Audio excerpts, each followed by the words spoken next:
What's up, everyone? It's Chicks in the Office with Rhea and Fran, giving you that Friday energy on a Friday. Hopefully everyone is having a fantastic week, ready for the weekend. Might be a little rainy weekend depending where you are, but this podcast is presented by e.l.f. Cosmetics. We have some very exciting news about something we are doing with e.l.f., but just a reminder of their fantastic products that we have been loving, all summer long. We visited the e.l.f. office in LA back in the spring or early summertime, and we left with some goodies, and we've been loving it. I specifically love the brow lift. I use that every single day. The Power Grip Primer is also awesome, and their Halo Glow Liquid Filter Foundation and Halo Glow Highlighter.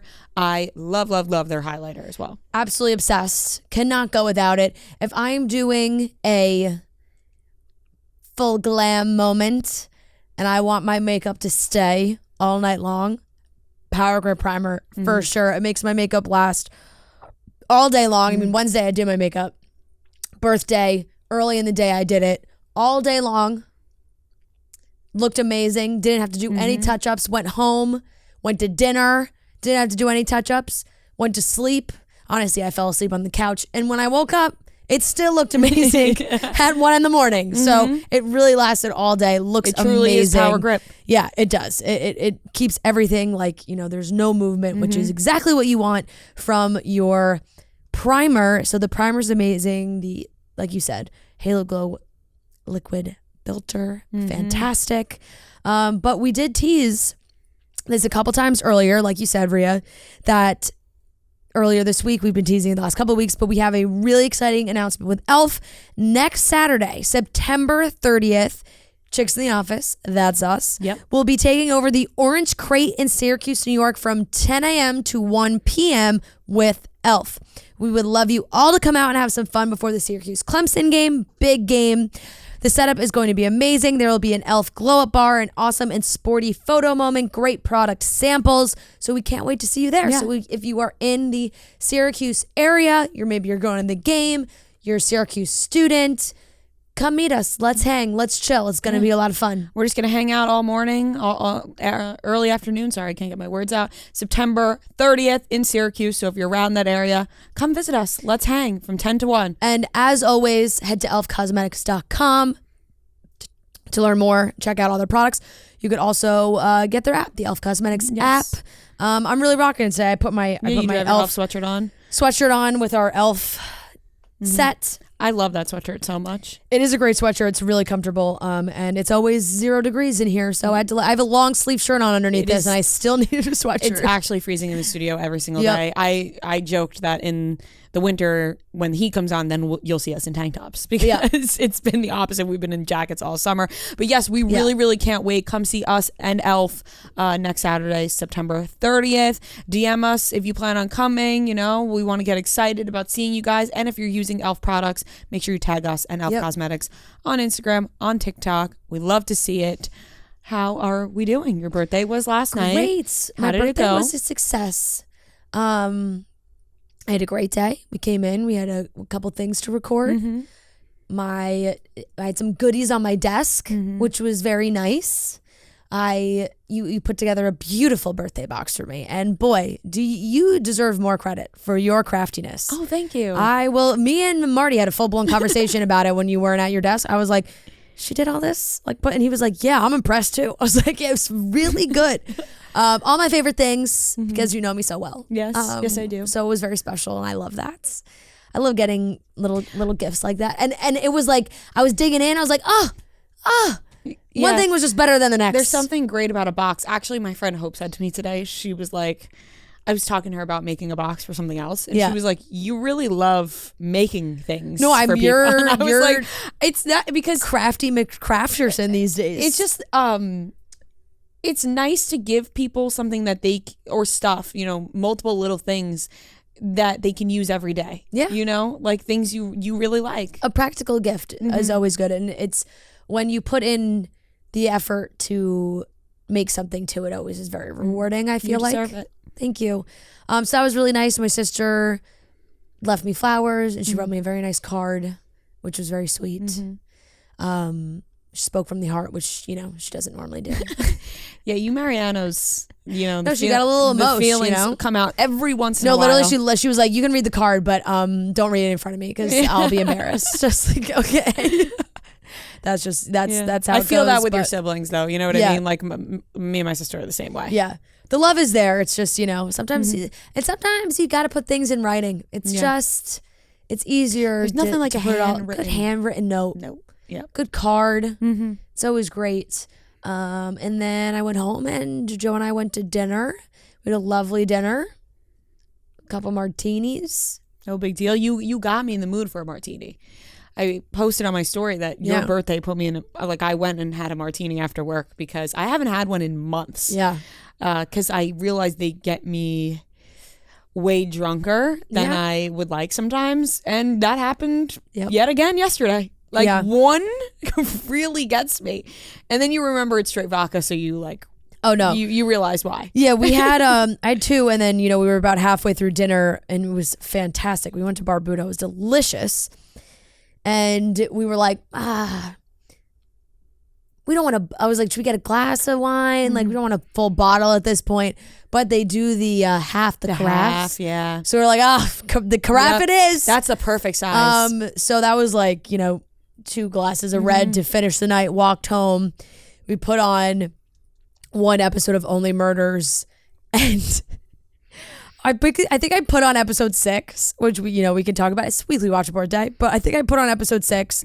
At some point, fell asleep, and there's 8 episodes out, and I woke up as the end of 8 was happening, and someone was like, no spoilers, but someone was getting arrested, and I opened my eyes, and I was like, oh no, you accidentally skipped forward. I'm missing too much, but no, that jarring jump scare where it's you're in all your clothes, makeup's on, you fell asleep on the couch, all the lights are on, TV's blasting. loud. Yeah.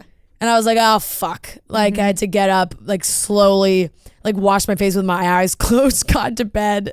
But that was at 2, which was, it's a jarring time to wake up. Frazzled in the middle of the night. Certainly a little frazzled, but it was a great birthday. I'm very much looking forward to 29. That sounds fantastic. Yeah. Happy for you. Soaking in these last 20. Last year, the 20s. That's okay. I heard 30's beautiful. So have I. I heard the 30's are great. Yeah. So I'm excited, but it was very nice. That sounds great. How are you on this going into this weekend? Oh, fantastic. I think it's going to be a little rainy on Saturday, and I could not be more excited. Yeah, I'm excited. I need just a nothing day. Yeah, I don't have a nothing. Well, Sunday I guess would be a nothing day planned, but I'm gonna go home to Long Island this weekend. Have maybe go to dinner with my parents on Friday. Go to dinner with Marty's parents on Saturday.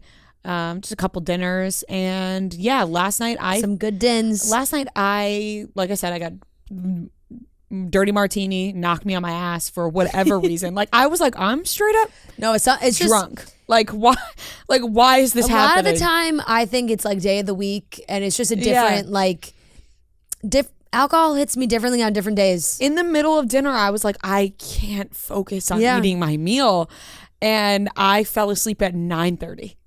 That's how much it knocked me out. Is that I fell asleep at 9:30 p.m. and did not wake up in the middle of the night. I just slept through the night, and so I'm feeling refreshed today. Obviously, how could you not when you sleep that long?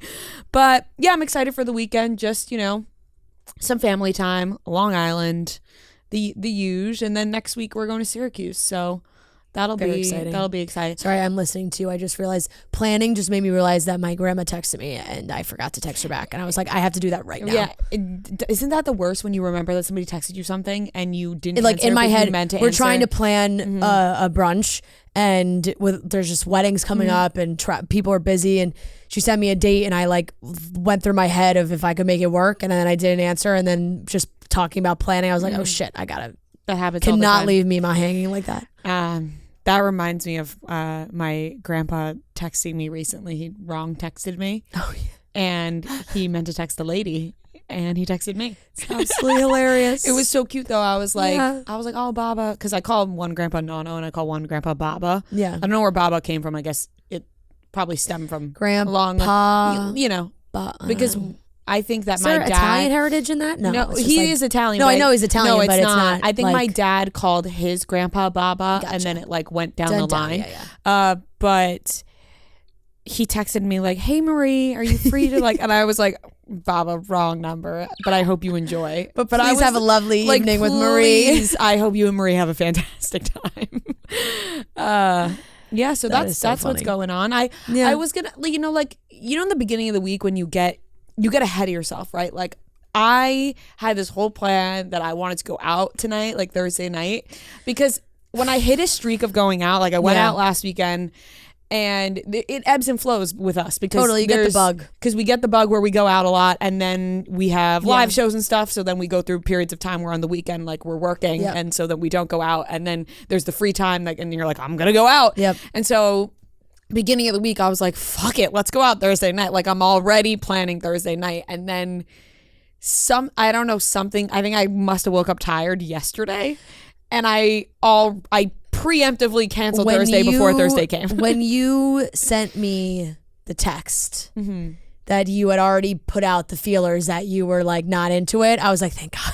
No, I was like, thank God, because then I don't have to cancel on her. Yeah, you know what pushed me to kind of cancel was the feeler I was getting from you. Yeah, that you didn't you said yes, and then you kind of were making it seem like you didn't really want to. Yeah, and then so I was like, damn, like if Fran doesn't want to, then I don't know if I want to. Like I was like, yeah. I was like, wait, this is making me kind of not.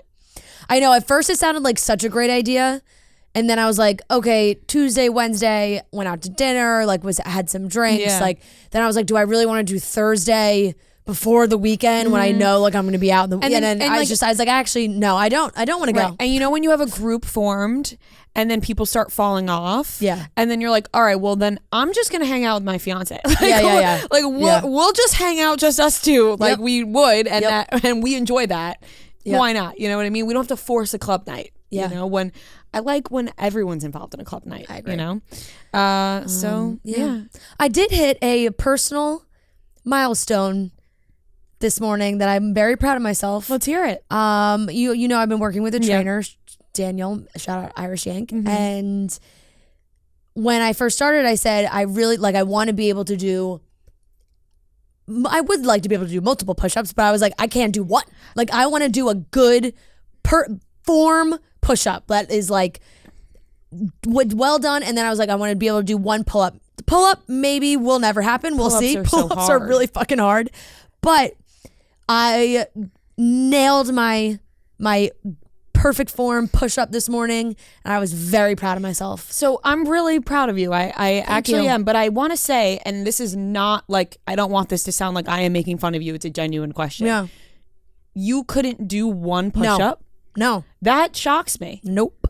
Like, I don't want that to sound like it's coming from a place of I just am shocked. I could do like a bad push-up, where I'm not lowering my body at all, like a fake kind of kind of a push-up, like my hips are up in the air, like just wasn't really a push-up. I mean, it's harder than I think people think. It's hard. A perfect form push-up. It's hard, and that's really what I want to do. Hold like exactly. I was like, I want to do it right. Like I don't want to keep like faking that I know how to do this when I totally don't know how to do it. I remember like months ago, I was joking with Joe, and he was like, "Well, let me see your push-up." And I did it, and he was like, "That's the worst push-up I've ever seen." I mean, this was pre doing all because this. I guess it's like I feel like you grow up doing push-ups, right? Like in gym class or I sport really never or whatever. Did, though. Like I really never did, and honestly, like I wasn't a crazy athlete. Like we talked about it. I rode horses growing up. I wasn't doing push-ups training for that, and in gym class growing up, we never really did it. I mean, some like gym class in high school, but I went to all girls school, and like we just faked it through all that stuff. Like none of us really cared. Right. We had maybe one semester where gym class was like learning the equipment in the gym, and that was like things that we did. But I was never really on. I played basketball, but I never cared that much about the training element. Like, I think that where the training comes in is like a competitive sport in high school is where they really push you. Totally, and I did not do that. Yeah, if it's not a competitive sport, then I don't see why you would just be randomly cranking out push-ups. No, exactly. It's just so truly, it was never something that I could really do. And then starting to do like workout classes or like doing stuff at home, even like in lockdown, just trying to do classes on like apps and stuff. And they'd be like, okay, now 5 push-ups. And then like, I'd be like, skip. Fast forward. Skipping that part, not doing it. Or like I'm immediately starting on my knees, like, and not doing the like a full actual push-up. So I was very proud of myself. I'm proud of you too. That's a great goal to have. Thank you. I was just proud of myself in general because honestly, like, I didn't really know where this was going to take me, but I wanted to try and I wanted to feel stronger. And I feel like I've kept up with it because I have been the perpetual, like, ooh, I'm going to go to the gym and like do this. And then like 3 weeks go by and I stop going. Yeah. So this is like the first time I've actually been consistent with something for months. And I feel great. It's like paying off. Yeah, I'm and like having like that person to push you too. Yeah, is it's always great. is He's helpful. awesome. Yeah, and he definitely like he's very encouraging. So it makes it fun. Like I don't feel like I'm going there and like just You're do like, this. Yeah, you're not like, oh, I hate this person. Yeah, no, it's fun and you know, he's very. It's just we have a good dynamic, so it works. Great. It works well. But that was a great accomplishment, milestone for me. I was hitting proud of any myself. sort of goal. Yeah, exactly. Is awesome. Exactly. Anything else? You know, people hear it. Yeah. At the end of this Craig episode, right? I don't really have plans to acknowledge Noah during this episode. We'll see if that changes. Yeah. I guess I'll have to listen to his boring weekly watch report. But you did state that you wouldn't be speaking to him whatsoever unless it was during recording. And I want to back you up here. I'm actually gonna talk about it, okay? I'm gonna get ahead of it. Thank you. Because I know it's normally always me complaining, but you know that this crossed the line. Because we're not idiots, okay? People message us, and they message chicks in the office, and they say, and on the Instagram, right? They're like, how are you guys, like, so mean to Noah, like, blah, blah, blah. And for the most part, I think it's, you know, funny banter that we all have as a group after knowing each other for 6 years. Yep.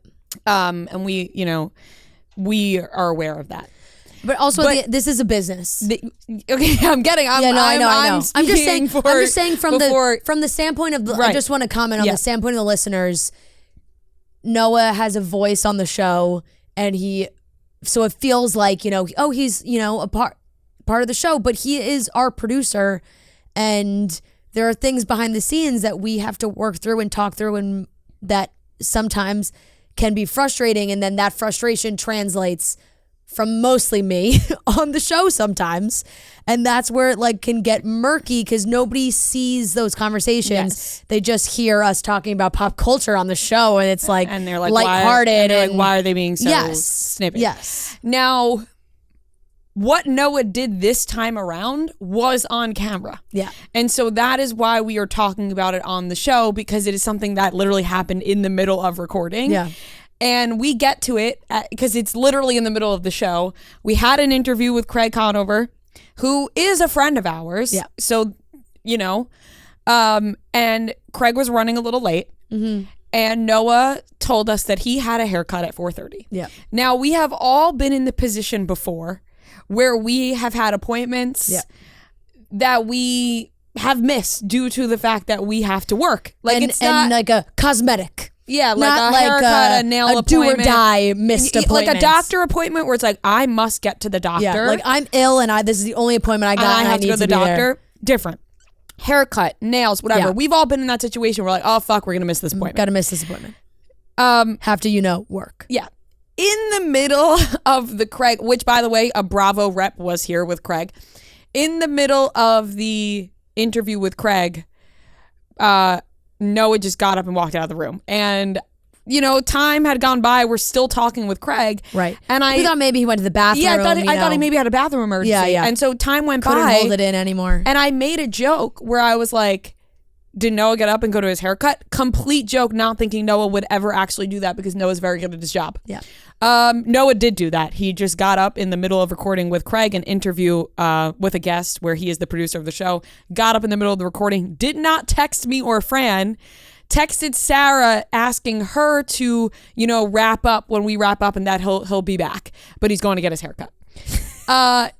just nothing from him. And I thought we talked about you'll hear Fran's laughing now, but yesterday was not laughter. What's funny is you'll hear our genuine reaction. Yeah. As it happens in real time. Yeah. And now I'm laughing because it is really just so absurd. And of course we were like so stunned. And Noah, we texted him, and Fran texted first, like, absolutely fucking wild move. And Noah said, to also not text us, like, for us to have to reach out to him. We had to reach out to him and be we like, had to be like, hey, what happened? Instead of like him being like, hey guys, really sorry, I ran out to get my hair cut. I'm going to get my hair. Nothing, just nothing. Didn't text us at all, just left. And he was like, it was just Craig, whatever. And I thought that maybe the listeners may think the same thing. That is not the case when there is a Bravo rep in the room. And for Craig, who to us, he may be, he's our friend Craig, but to the listeners, he's a, person that they want to hear from. And for Craig to be like, oh, I'm just the guy that the producer could just walk out of the room for. Like, it doesn't matter that I'm here. And Craig didn't act like that at all. That's no. Not him. That's just our view on it. It's like, it's just disrespectful. Standard of professionalism that you have when there are guests and a representative from a network that we work closely with to be professional. Like, this is a real job. This is not like, haha, fun. Like, we can just do whatever the fuck we want. Whenever we want it. And like, this is our job. Right. And I think that sometimes goes out the window because we're all close and we've been doing this for years, and it's a lot, and the job is a lot of fun in itself. And I think we are both extremely professional as well when we, conduct our interviews and do our things, and we want that to go smoothly, and we want this show and ourselves to be taken seriously. And that just undermines that completely. And then you can't help yourself when you find out that your producer left to go get his haircut and the rep is in the room, and you're like, wait, Sarah just confirmed that our producer just left, that he went to go get his haircut, is just not great. And I think Noah has heard it now from multiple people, like, because we walked out of the studio and we went to go tell our co-workers. They're like, you won't believe what Noah just did. And so I think you've heard it from. I think you know what you did is wrong. You could talk into the mic. I mean, I'm just explaining the situation. I don't even really have anything more to say to Noah, because I do feel like I was forceful in my anger. And we can talk it out on the show, and it's a behind the scenes scenario of like what we do. But my personal biggest pet peeve with Noah is when something goes wrong, or if there is something done that he knows in his heart of hearts that he did something, it's always an excuse first. It's always a reason, and then the apology comes after.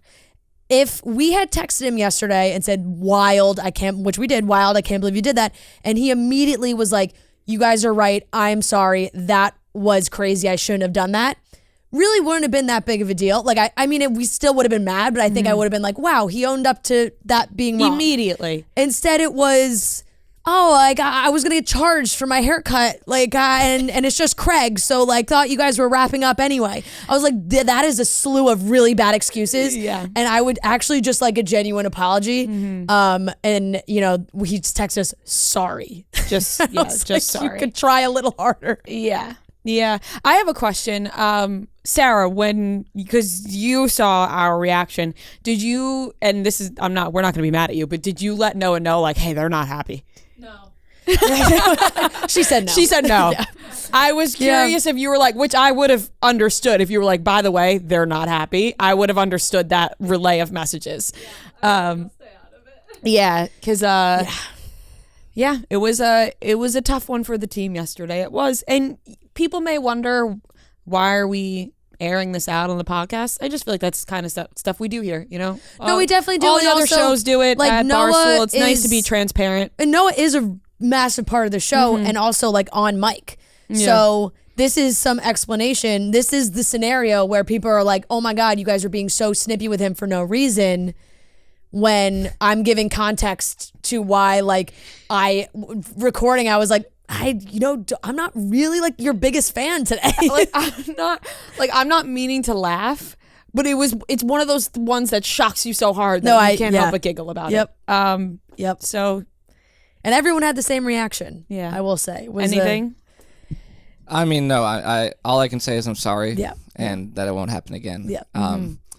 On your way, I have quite like personal questions. On your way to the haircut, were you like, this is not a good idea? Honestly, like I don't even really want to like go back into that. Like I don't know what into my your mind mindset. frame. Like I don't know. I can tell you that when I checked my phone during the haircut, I was like, oh fuck. Like that's when it kind of set in. Yeah. I don't think I think at first when you were like what you were saying. Yeah. My first reaction was like, oh, let me just try to like explain what I like my thought process. But then I was like, I'm just gonna say sorry. Like I was getting multiple group. You were texting in another group. I think I might have almost been more apologetic in that one. He was actually more apologetic in the other group that you were not in. Right, because it's no pile-on effect. Everybody was like, Noah, what the fuck no, were but you even thinking? Tommy was trying to like milk me into like saying something bad, and I'm like, there's nothing else to say. Yeah, Tommy was like, I want to know your thought process, and Noah was like, no. He was like, I'm not even going to say my thought process because then it's going to come across as an excuse, and I was like, I saw Kelly on the way back from the haircut, and she was like, you look like a ghost, and I walked in, Gia was like, you're in trouble, and I'm like, yeah. Well, it's just we were seeing red. Like, I did text Craig. We were seeing red, which I thought was very. Nice. And he did like not. I'm not trying to say that this is like okay at all, but he was like, I thought it was funny, like.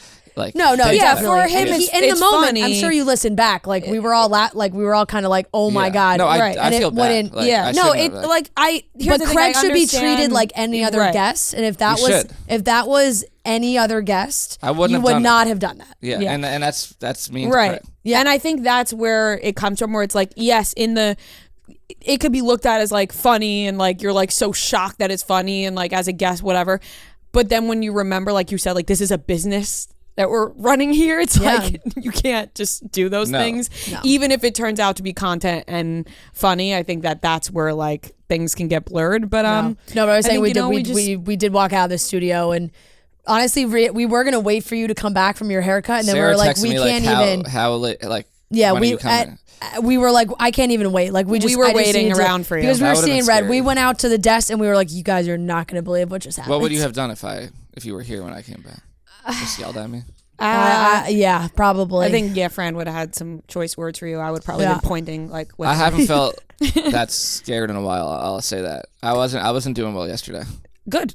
Yeah. I don't feel bad. And I told you I'd take whatever punishment you guys want to give me. So. I did float around the idea of releasing that dance video that Noah is so scared to be released. I still think that's on the table. I think it is on the table. And if that's your choice, then we'll do it. I think it is because at the end of the day, Rhea and I were discussing this, and it was like. Taking away his mic or it's just giving him a day off, right? like oh, you don't have to do your job. If we just I would still do my job. But no. Like if we were like you're just not working on this show for like a day, like if it would be like oh, we just gave him a day it's just off. like then it just makes Sarah's life more difficult. and you can cut my mic and I'll still. It's kind of like when a kid gets. I think the dance video is it's a good one. Honestly, like humiliation is a great punishment, and also the dance video isn't even bad. So no, it's that's really not. why I'm also it's thinking really of funny like maybe and not. It's like harmless, right? And it's just embarrassing for him because it's himself, obviously. Yeah, and otherwise it's like cute and funny. Yeah, but yeah. It's like a kid when a kid gets suspended from school. I always thought like, oh, so the kid has to stay home from school for a week, right? But they literally just get to stay home from school. That's it. Yeah. That's a win. Yep. All right, so we move along and we learn from our mistakes. Yep. And like Noah says, won't happen again. It won't happen again. I apologize to Craig, to you guys, Sarah, Jordan, Craig, the fans. I hope you did apologize to Sarah too, because you kind of just left her I didn't, to dry. but right, sorry, to just Sarah. leave Sarah. Sarah with like. You could just by the way, you like, gotta handle make all sure this. everything runs smoothly for the rest of this interview, like with no heads up. Of course, she's Sarah's a great sport. incredibly capable of doing that. I trust her, obviously, but that I shouldn't have put her in that situation. I know that. Well, that is why you do trust her, because she is so great at her job that you trust her to do that. But you kind of put her in a tough position. I did. What if Sarah had it? And I have. Yeah. No excuses. Yeah. Just out of curiosity, how much does your haircut cost? Tip included? Sure. About $80. Okay. Cancel fee? cancel fee, I mean, I think I would have just had to pay the whole. I mean, that wasn't my like. That was your. That was that was Noah's first response. Is to that the he text. was going to get a because cancel I was fee. going to get charged! Exclamation point. That was your first. That was your first I think answer at that point to I us. didn't realize like how upset you were. I mean, Anyway, that was we can move on. Yep. Because I am, my default is try to make a joke out of things when I'm like uncomfortable. Tommy compared it to like if no. Austin just got up and left During in the middle BFFs? of a BFF's interview. Like, imagine. No, honestly, when you said he'd be searching the LinkedIn news. Imagine what would LinkedIn happen jobs postings. if Austin just left in the middle of a BFF's and then texted Dave that he had to get his hair cut. that's a very good point. And, it's like the direct correlation. I think Kelly said it to me too. Like, I think, like you just get too comfortable with like we're like, obviously we have a different dynamic than Dave and his people, but like, like. Yeah. But we should still get treated with respect. Right, exactly. That's which what it comes sometimes down to. lacks. Yep. Moving on. There we go. So let's get into the rest of when the show. my punishment will be decided, or No, we'll have a discussion maybe later, and I think by Monday we'll have an answer. Yeah. okay, yeah. Fran's still giving me like the silent treatment. Yeah. Like off camera. She has not been speaking to you off camera, and I said, You know what I did have a good he's- giggle at though last night? Like later in the night, I was to dinner and I opened up my Instagram and I was like, Noah posted for my birthday. He is sucking up. So he would not have posted if he knew. No, I was. I I was honestly- planning on posting. No, he texted me her early in the morning asking Okay. for Do you have any pictures. pictures of me? Okay. He did Because I will say in the moment I was like, ooh, he But knows he's you in don't- trouble. I will but say it he definitely texted me crossed my early mind on. to be like, let's post about Fran. Yeah. Let's make sure I throw this Kelly happy responded birthday like up there. all laughing emojis. to that.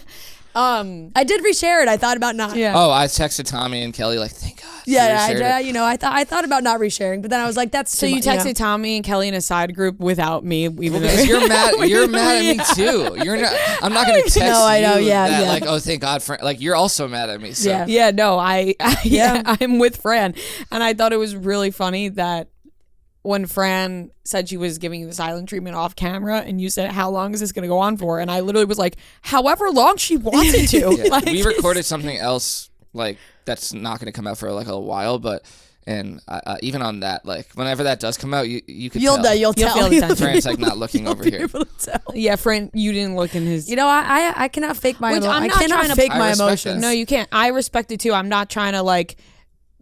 I am just as mad as you are. Yeah. I just find it funny the way that you have been like, I am not going to even look at him in the eye.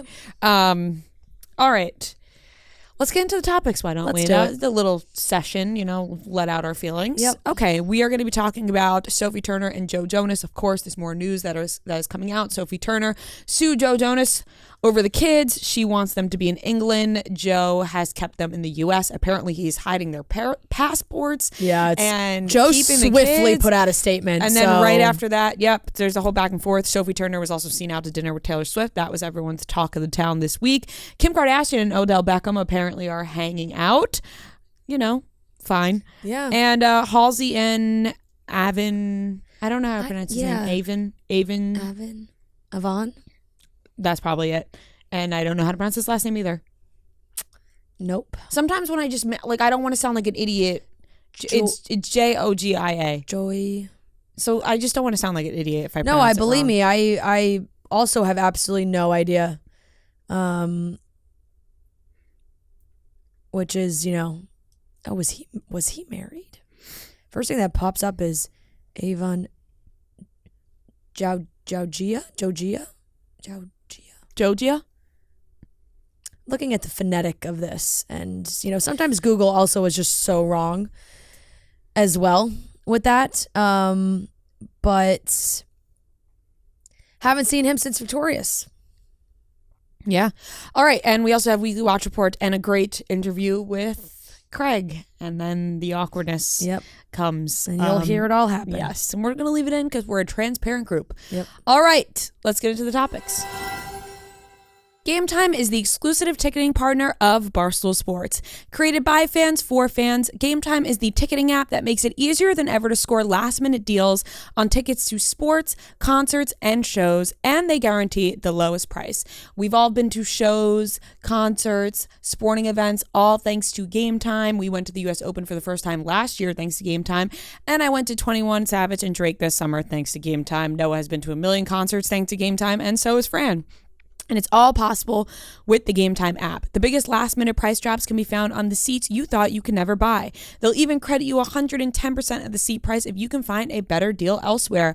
You can also get limited-time discounts with exclusive flash deals. The purchase process takes just 2 taps and 10 seconds, and once you buy your tickets, they're delivered directly to your phone, no printer needed.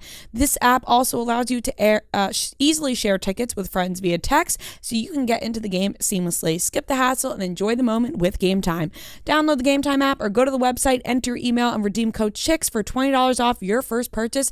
Terms do apply. Once again, download the Game Time app or go to the website, enter your email, and redeem code CHICKS for $20 off your first purchase. This Sophie Turner Joe Jonas divorce is getting messier and messier. Before we dive into the details of that, I want to talk about the fact that Sophie Turner and Taylor Swift were seen leaving dinner the other night via Corona. This happened Tuesday night. People lost their damn minds about this. Yeah. You know, is this a huge statement? I think it is. Taylor Swift, it's always said that she is not seen unless she wants to be seen, and Sophie Turner has not been seen in public besides filming her show in England. This is the first time since the divorce news has hit. Everyone knows that Taylor Swift dated Joe Jonas years ago and released songs about him. I don't think that this is what this is about. I think it's more like Sophie Turner is like, I have Taylor Swift on my side and we're going to go to dinner and we're going to talk shit and we're going to be seen having a girls' night. Yeah, I think, first of all, Via Carota is really the place to be these days. If you want to see Taylor Swift, I feel like that's where she's always at. Between there and like Zerobon. But there's videos, really everyone is analyzing every aspect of this video because Sophie was there at a table before. It looked like Taylor had walked in and people were like, oh, was she a part of the table? Was that, I think she was going to, like, I think they were all meeting up. Mm-hmm. They were all hanging out. We know for a fact that they all left together and went out to another bar. So clearly they either had a plan or in the moment decided like, let's keep this night going. And it's certainly a statement. It is certainly a statement because everyone knows about Taylor Swift and Joe Jonas. I think everyone knows the history there and the breakup when they were 18 and young and immature. And Sophie, like you said, there hasn't been a paparazzi photo of Sophie besides her filming her show. So this is it. She's like in the States. And now we know from this back and forth with the lawyers that, you know, Joe's lawyer had mentioned something that she'd been back since Sunday and was with the kids. And so at some point during the week, it was like, I'm gonna meet up with my pal Taylor Swift. Now, this, talk about wanting to be a fly on the wall. There's been 9 million moments in the pop culture world that I have thought, God, I wish I was there. And this is high on my list. I will say that when I woke up and saw the pictures on Wednesday, I went, couldn't believe it. It was, you know, they're arm in arm, and I was like, damn, look at these ladies. Yeah, I think people were just really excited about this, and I think it was a statement from Sophie to be like, okay, all these bad things are going to come out about me, or seemingly bad things, and I'm just going to be seen out to dinner with Taylor Swift, and then everyone's going to be like, oh, we're on Sophie's side here. Whatever happens, happens. She also, I thought it was hilarious, she was wearing a Jake Shane Pussy Casino sweatshirt around her waist, which was hilarious. I want to know how she got that. Did he send it to her? Did she buy it? I want to know the details about that. But there were pictures of Taylor like listening so closely to everything Sophie's saying. Obviously, Sophie is filling Taylor Swift in, because I would trust telling Taylor Swift my entire life. Right. I wonder how much you share though in a public setting like that. Like Via Carota's on a big restaurant. But restaurants are so loud that I honestly I could only imagine that everybody around them is trying to listen. Right. I just feel like restaurants are so loud that you think you can hear things, but you really can't. It's always muffled. It's just like SpongeBob, you know? I definitely agree with you on that. But I mean, I've never been in a restaurant at the same time as Taylor Swift, but I just imagine that like if Taylor Swift walked into a restaurant, every table would be like silent. But you kind of have to go back. You kind of have to go back to being normal to not freak her out. Yeah. I also think I'm impressed by those people to be able to do that. Once the drinks are flowing, yeah, you're spilling what you got in there. And I would trust Taylor Swift because she is so private that if she's going out to dinner with you and she respects that level of telling somebody something and not sharing it, like I would trust telling her things because I just don't think that she's going to share that information. And then I will say I loved seeing it. I know that like it had mixed reviews on if they thought it was like petty or like, but I don't know.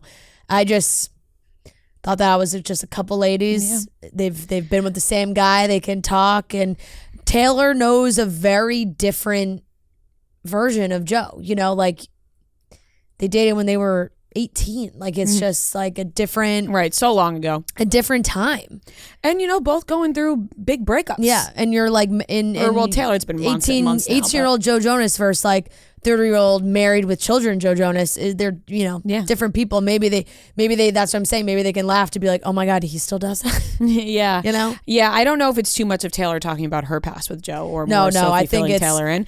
But I do think Taylor probably is a great outlet. Yeah, right after that dinner, it comes about that Sophie is suing Joe Jonas because of their kids, and it makes me feel sad that we are talking about it, but it's so public and it comes to the kids and it's kind of messy, or not kind of, it's really messy. It is messy. And Joe Jonas's camp came out with statements right after the suing of Sophie to Joe being like, I did not abduct the kids and keep them here. And Sophie also claimed that she did not know about the divorce until she saw it on social media, and Joe says that's not true.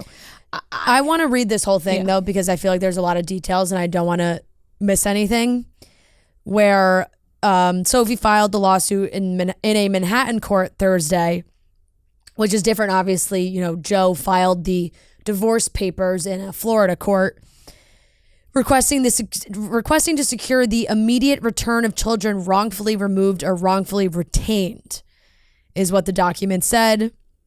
Turner claims in the filing that the wrongful retention began September 20th. So obviously that's, on Wednesday. It's like, this is a very recent thing. I don't know if it's an argument that happened in that moment.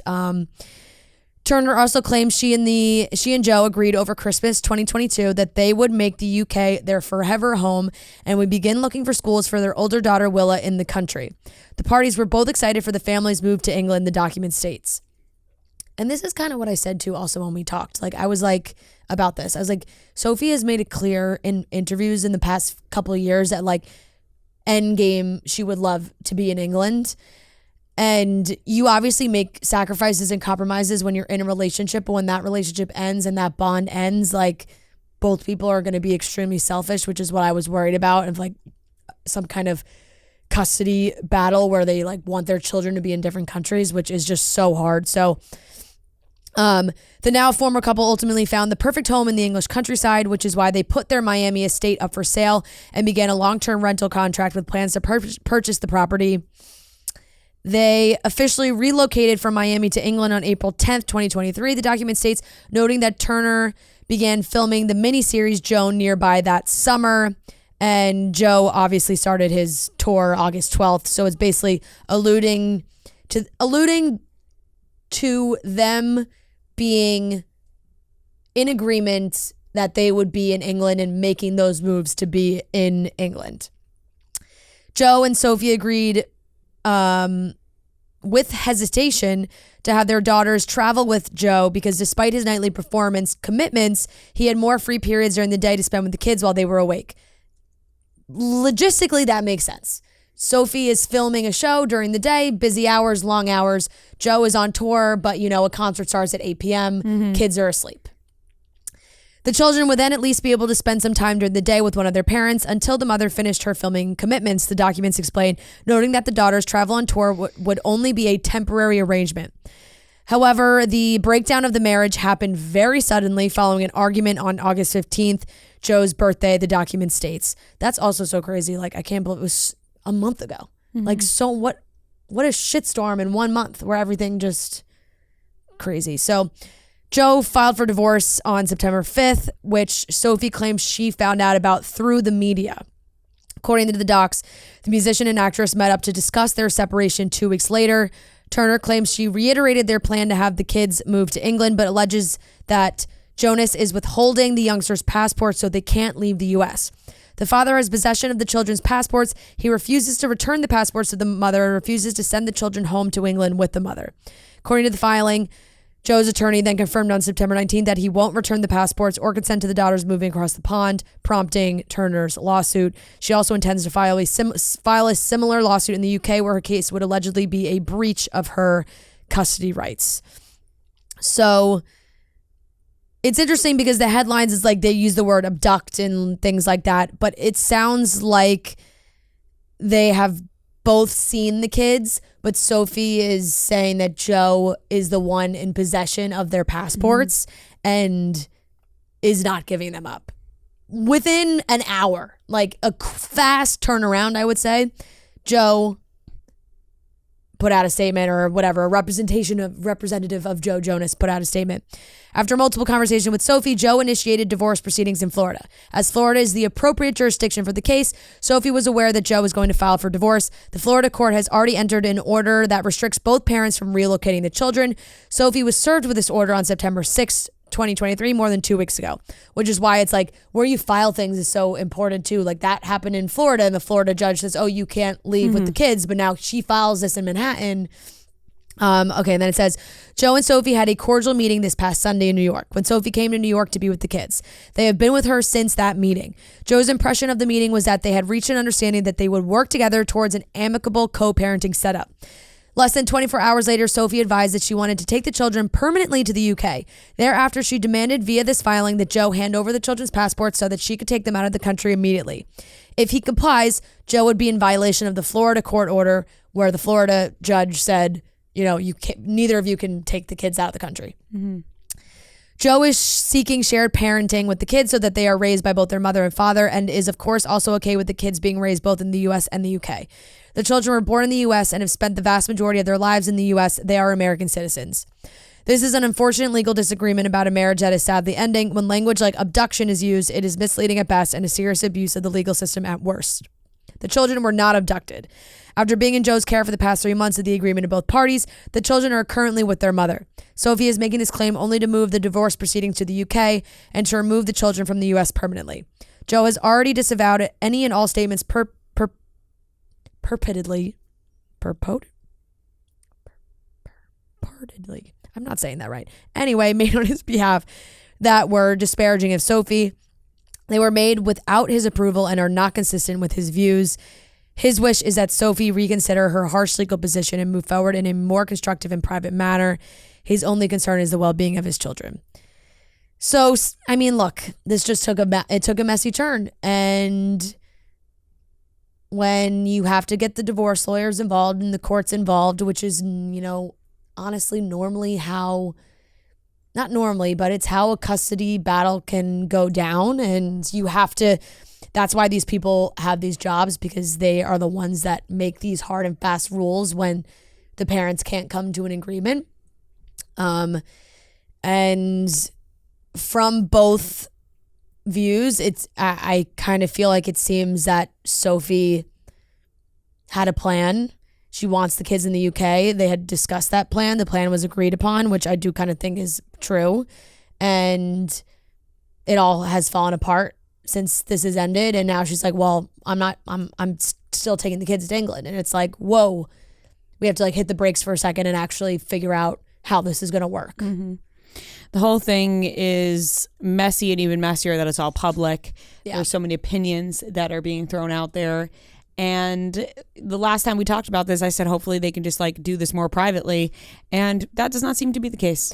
It sucks too, because there is really no way that these media outlets that are all over this don't jump on all these public filings because they're public. Right. And you can find them and retain them and post about them. And I think because they have to share these intimate details with the court, to show their side, it's then giving a lot of details to the public that they wouldn't necessarily be giving. Like, you know, they wouldn't be like, oh, she's been here since Sunday and she's had the kids and they had a conversation on this date and they agreed upon this. Like, it's like, no, they would have kept all that stuff private. But now, you know, Sophie clearly felt the need to get her lawyers involved in this, and you know, she wants the kids to be in the UK, and no matter what Joe's camp puts out and says, like, oh, he's happy with co-parenting in both countries, like, there's just no way. Like, there's no way that your first choice is splitting time between the US and the UK. Like, your first choice selfishly is going to be to have your kids in the same country as you. I think. Yeah.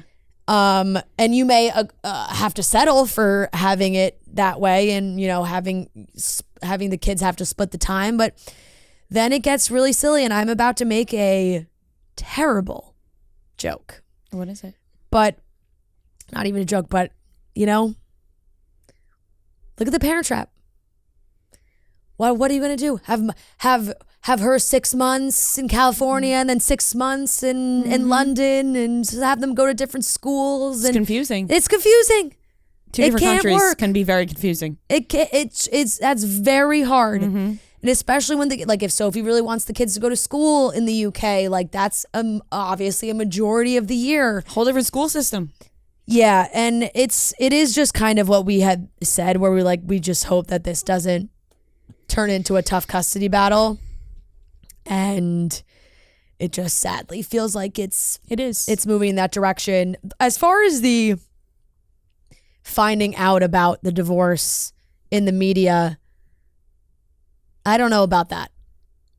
I just feel like, how could that be true?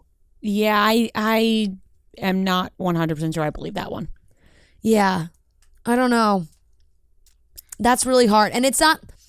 I'm sure you're not blindsided, right? They said they had some massive argument or something happened on the night of Joe's birthday. And honestly, like, this whole debate, my heart of hearts, my gut, and this is my sole opinion, like, nothing, I have nothing else to back this up besides my feeling that I think that this time apart of, like, them doing different things and the kids being away, and, like, Sophie being at home in England working, being like, this is what I want to happen, and Joe, like, pulling back on that. Maybe he made some promises that he didn't actually want to keep. Like, maybe he made empty promises, like, yeah, like, we'll totally do that, it'll be all good. Then as it happens, he's like, actually, no, I don't want that. It's like, okay, we agreed on this already, and now you're backing out of it. And yeah, it's just turned into a nightmare. It is a disaster. I just, right now, publicly. You just feel bad for the kids. Yeah. So I hope that they can figure it out in, like, Joe, in, like, the statement, for both of them, that they can figure it out in a way that makes sense and isn't favoring one side, because they both deserve to, you know, have time with their kids. Right. Moving on, just quick little updates here. Apparently, Kim Kardashian and Odell Beckham Jr. are hanging out. That one doesn't surprise me literally whatsoever. Yeah, the hanging out headline is such a funny headline. Like, it's just like hanging out. They're just so funny that it's sometimes that's like that's news. You know, these two celebrities are, quote, hanging out. Now, there has been some, Dumas has had some posts about this in the last few weeks, I will say. So it didn't catch me, like, totally off guard, because I saw those posts of, like, oh, she's been seen hanging out with Odell Beckham Jr. She hasn't dabbled in the football realm in a while. And well, Tom Brady. Oh yeah, I mean, I feel like there was no substance to that, though. That was also like a I feel like that was like situation. They just so happened to be in the same place at the same time, not on purpose. Like, I don't think they had planned on that one, but no, interesting. Another big personality, Odell Beckham Jr. You know, He's a outspoken guy. So I don't really know if there's any big future on this one. You don't have much to say about this one. Yeah, just, Kim's hanging out with a football player. Like, them hanging out with athletes doesn't surprise me. Nope. Not to bring up more football, Travis Kelce, but did you see what he said today about Taylor Swift? Yeah, and it just further confirms that, like, it's not happening, and he's shooting himself in the foot if he ever actually did want something to happen. I think it just confirms that they, like, maybe have texted a little, and Travis now has become such a giant thing that I would think it would be kind of a turnoff for Taylor. Maybe not. Maybe it's not. But it's just been back and forth. And honestly, like, I kind of felt bad for Jason. I just think it's like Jason, his brother, the center of the Eagles, is not like this big fame guy. He's got 3 little kids. He's married. Has a quieter life. He did sports radio in Philly and, like, said he was asked about it, of course, and said, I don't really keep up with what's going on in Trav's love life. Like, it's always, I think historically it's been all over the place. So he kind of made that joke, and then he was like, saying all that, like, it's 100%, I think it's 100% true, and I'm happy for them. And then he kind of afterwards was like, I'm kidding. I really don't know, like, what's going on. But the clip that went out was him saying, I think it's 100% true. He got. And he got. They can't, big time. You can't do that. So all the headlines were like, Jason Kelce confirms Travis and Taylor. And then if you're Taylor and you see that, and you're like, his brother is come on. Yeah. Like, and Just then it's ruining it for Travis. Exactly. So Travis went on Pat McAfee and he said that he told her, like, I saw you kill it at Arrowhead. Now, like, you got to see me kill it in Arrowhead. Something along those lines. Basically, like, I saw your show in Kansas City. Now you got to come see my show in Kansas City. Not a bad line. Not a bad line. No, it's really not a bad line at all. As far as, like, pickup lines to the biggest pop star in the world. What kind of other pickup line do you use there? Yeah, right. Like, I don't really know how you flirt with Taylor Swift. So he put that out there. But yeah, that it just further confirms that I feel like there were very surface level texts acknowledging each other's existence, and it hasn't manifested into anything like in real life where they've, like, been hanging out, but maybe they've exchanged texts for a few weeks, Maybe perhaps. flirty couple messages, and then the news got a hold of it and it all blew up and now ruined it. Probably ruined it. I think Probably ruined it for Travis. That would be my guess. I think kind of ruined it for Travis, but we'll see. Yeah. Maybe who knows? Maybe Sunday's gonna come around. We're gonna see Taylor Swift at a Chiefs game. That would make the world blow up. Yeah, it really would. I'd be shocked. The last couple update: Halsey is dating. We're back again. Jogia. Yeah. We know him from Victorious. There have been rumors about this on Dumois. There has? Yeah. Oh, I missed this one. For like I caught months. the Odell Beckham one, but I missed this one. This has been like rumors for months now. Okay. And there's pictures of them, like, on a date. There's a picture's worth 1,000 words, as they say, and we actually have pictures of these two hanging out together. Proof. So this is really a thing that's happening. This is one of those classic. Good for them. Yeah. I'll be honest, I kind of forgot Halsey and her last boyfriend broke up. They never got married, right? No, I don't think so. I don't think so. But we did talk But about they have a Halsey baby. for a while when it came to like Halsey and G-Eazy, because I'm so not a G-Eazy fan. Yeah, well, yeah. And then that really hushed, that went quiet for a I while. really don't know anything about this guy Neither do I. besides his time on Victorious. And once Victorious ended until right now, I do not know what he's been doing. Yeah, I don't think we've thought about him. I think he since was Victorious on ended. I think maybe he was on like a show on the CW, maybe, or like Netflix. I could be making that up. No, Twisted. What show was that? What network was that on? ABC Twisted. Family? Yeah. Freeform? But I think when it was still ABC Family. Right. Or I mean, maybe that was Freeform. 10 years ago. Yeah. So that definitely checks out. He's in a show called The Stranger. Oh, that was on Quibi. Damn. Yeah, not too much, I will say. I feel like Victorious was really the big thing. And now Halsey. Good for them. Yep, totally. All right, that wraps up the topics. All right, let's get into the weekly watch report where we talk about the things we watched this week. Let's do it. I don't think I have a long list. I watched Desperate Housewives, still an A, still watching. I think I'm on season 2. I think I'm almost on season 3, but I'll say season 2 for now is what I watch. I watch Love at First Sight. We talked about that on Monday. Yeah. That gets a C+ from me. Okay. Because I did not love it. And Beat Bobby Flight, all of the seasons are on HBO Max now. All of the seasons. And let me tell you, it's a problem. Yeah.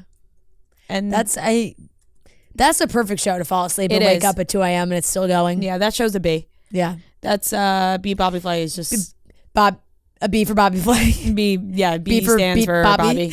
Bobby. It's so good to fall asleep to. Yeah. I mean, My only problem is one episode of Bobby Flay last night Yeah. at 9:30 and I was out. right. Yeah, you did fall asleep immediately, and it's like not that far away from, not that far off from dinner time. Because sometimes, like, if I put it on at 11 and like watch one before I go to bed, I get hungry. Getting up, I get some gotta snacks. get up for a snack. I feel ya. No, it was close enough to I had just eaten dinner 2 hours before that. And Anybody so- that can watch a cooking show or multiple episodes of a cooking show without having to make themselves something to eat, kudos to you. gotta watch it when you're real tired. Yeah. Because then you got no energy to get up anymore. Oh my God. But you see, like, it could be literally anything. The reason I love Beat Bobby Flay so much is because I'm a fan of Cutthroat Kitchen, right? Yes. And there's sometimes Cutthroat Kitchen is just too gimmicky to me, where Beat Bobby Flay, we're actually seeing them make real food that could be eaten and you can take tips from. Yeah. Cutthroat Kitchen is just not realistic. There of all these things getting in the way, a time Yeah. crunch, so many obstacles to come over to make the food. It's just not believable. Beat Bobby Flay reels me in. It's believable. It's fun. Will they beat Bobby? Won't they? Like, it's all. I like the premise. You Yeah. know, the premise is always there. It always plays. Yep. Are they going to beat Bobby at his? He's the best thing at burgers. Does this guy think he's going to come in and beat Bobby Flay at making a burger? Yep. No fucking way. A Juicy Lucy? Bobby's got that on lock. Yeah. Nobody's beating him at making burgers. So, yeah, that's what I watched this week. I watched Love at First Sight. I thought it was adorable. I liked it. I'll give it a B plus. I thought it was really cute. Posted a funny story that made me laugh about it. Publicity posted that she was like, Haley Lou Richardson's hair is so bad in this, it's too distracting. I can't watch this movie. And I was like, you know what? Fair.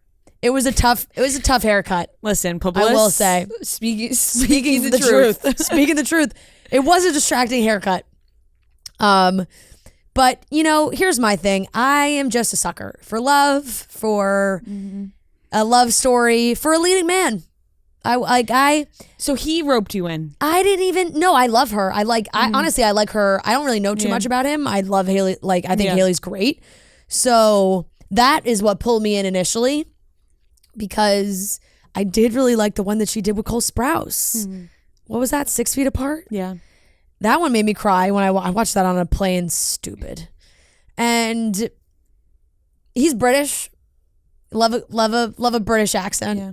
So I was like, oh, this is so cute. But I love a leading man. Afterwards, I was like Googling this guy. I'm like, reading about him. Ben Hardy is his name. I would love nothing more than to go to London with you. I would love to go to London. I don't know when the time allows us, but I would know. love nothing I know. more than to go to London. I know. We got a real busy No, I year. don't want to go for work. No, for fun. I just want to go for Funsies. enjoyment. For funsies. Just for funsies. Yeah. I know. Everything's booking up real fast. We're just booked up for like the next 2 years. Yeah, literally. That's what happens when you decide to get married and all your friends get married. Right. It's like just like all the Just other the time, what I mean? It's and just not even like we have work. No, I know. You know what and I we're mean? planning Like, if live tours and the we live travel shows and everything. yeah, like yeah. when does London permit itself? When will we get to go to London? But I really thought it was cute, so I liked it, and I thought I was gonna think the whole like narration thing was cheesy, But I actually ended up kind of liking it. Like I thought it was sweet. Yeah, I didn't. You know? I didn't dislike that part. Yeah. I thought the movie was fine. It just wasn't my favorite Totally romance fair. movie. I just feel like there's been a lot of like romance or rom-coms, whatever, that have come out that have just been bad, you know? And so this one was refreshing because I did enjoy it. What else did I watch? I only watched a couple episodes of Suits this week. Sometimes it ebbs and flows. Like there's weeks where I watch like 10 episodes. There's some where I watch 2. Like I think I'm on like episode 6, 7 of the second season. 2, I'll give that a B-. I'm enjoying it. I am almost done. I watched I haven't finished the season yet, but I watched Big Comfort Show, the reality competition shows on Netflix for like hair and makeup. Glow Up is makeup. It's on the 5th season. I've watched it every season. I love Glow Up. Like I just there's something that is just very wholesome about that show, and the judges love them. So cute, and honestly, I can't even remember their names right now. But and you're on the 5th season. yeah, truly, happens the sometimes. judges. I feel like the judges don't get named by their name that often. But God, when a contestant gets a ding dong that they did a good job, that's what the female judge, when somebody really does well with the makeup, during the judging she was ding dong, her British accent. And it's just great. They cry like they're so excited they got a ding dong. It's just great. It's just an adorable show. I didn't finish the season yet, but I've always liked it, and I'm just fascinated by people who are really good at makeup, and not even like, glam makeup is a part of it, but like the special effects and the true pieces of art that they can make from makeup is very impressive. I'll give it a B. It's good, comforting, turn it on, not really pay attention, but also enjoy it. And I think Only Murders, you said? Only Murders. Well, I fell asleep about 10 minutes into episode 6, so I really feel like it'd be pretty unfair Can't to give accurately judge that one. I feel like it would be pretty unfair to give that a grade. So, you can say episode 6, but fell asleep halfway through. Woke up at the end of episode 8. And gosh, what a crazy end to episode 8. I don't know how we got there. Don't spoil it because I No, I really won't. I have will to not be- spoil have to it. catch But up. I have not literally, watched like, in it was like weeks. somebody being taken away in handcuffs. No, I'm just saying, like, I won't say who, obviously, but I was just like, and that is everything I watched this week. All right, Noah. Okay. I only have one thing. I watched a movie called The Prestige. The Prestige is an amazing film. It's great. Yeah. Have you seen it? Yes. I don't think I've ever seen it. The Prestige is awesome. Yeah, it's awesome. I saw like, I don't remember where I saw like maybe a clip of it. It's on Christopher TikTok or something. Nolan. Yeah. And I didn't know it was Christopher Nolan until the credits came up. I talked about The Prestige when I talked about About Oppenheimer. you did. Because and I think was said like, then I haven't was like, seen it. I like Christopher Nolan movies. I love The Prestige. I didn't know this was him, and I just saw that it was. I saw a clip or something where it was Christian Bale and Hugh Jackman. That was about magic. I'm like, that sounds great. The Prestige is an awesome movie. Wow, I really have not.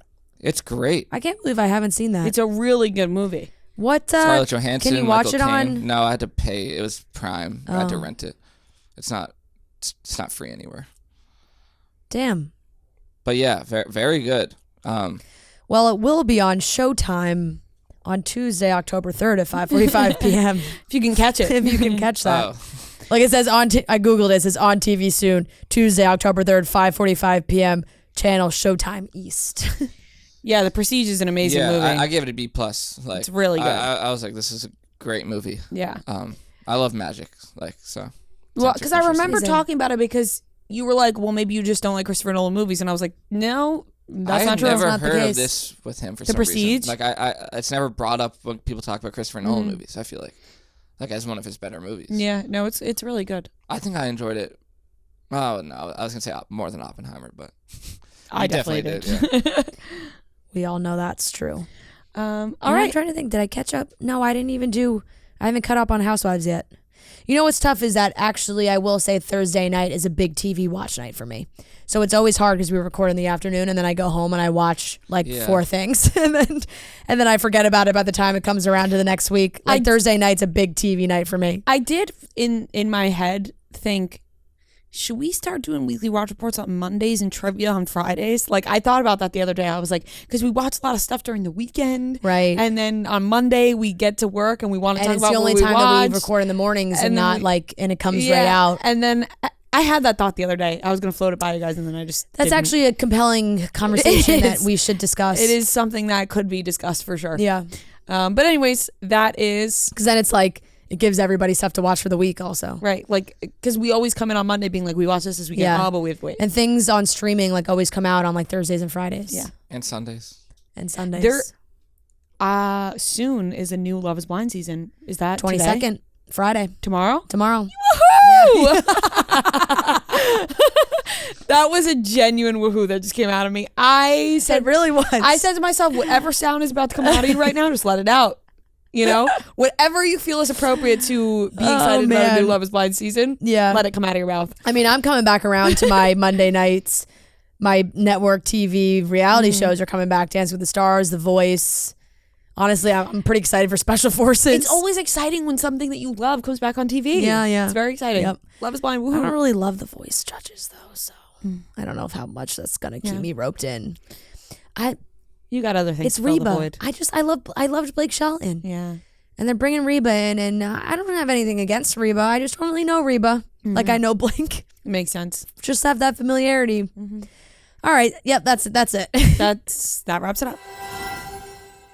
We are planning a wedding. We are going to a lot of weddings. We are planning weddings. We are busy. And getting engaged is super exciting. The proposal, telling everybody, all the celebrations. And then you realize, you got to plan a wedding and there's a lot of work to do. And where do you even begin?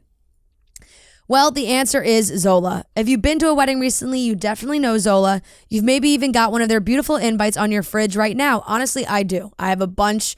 I feel like all my friends have used Zola. It's great. Everybody's had great things to say about it.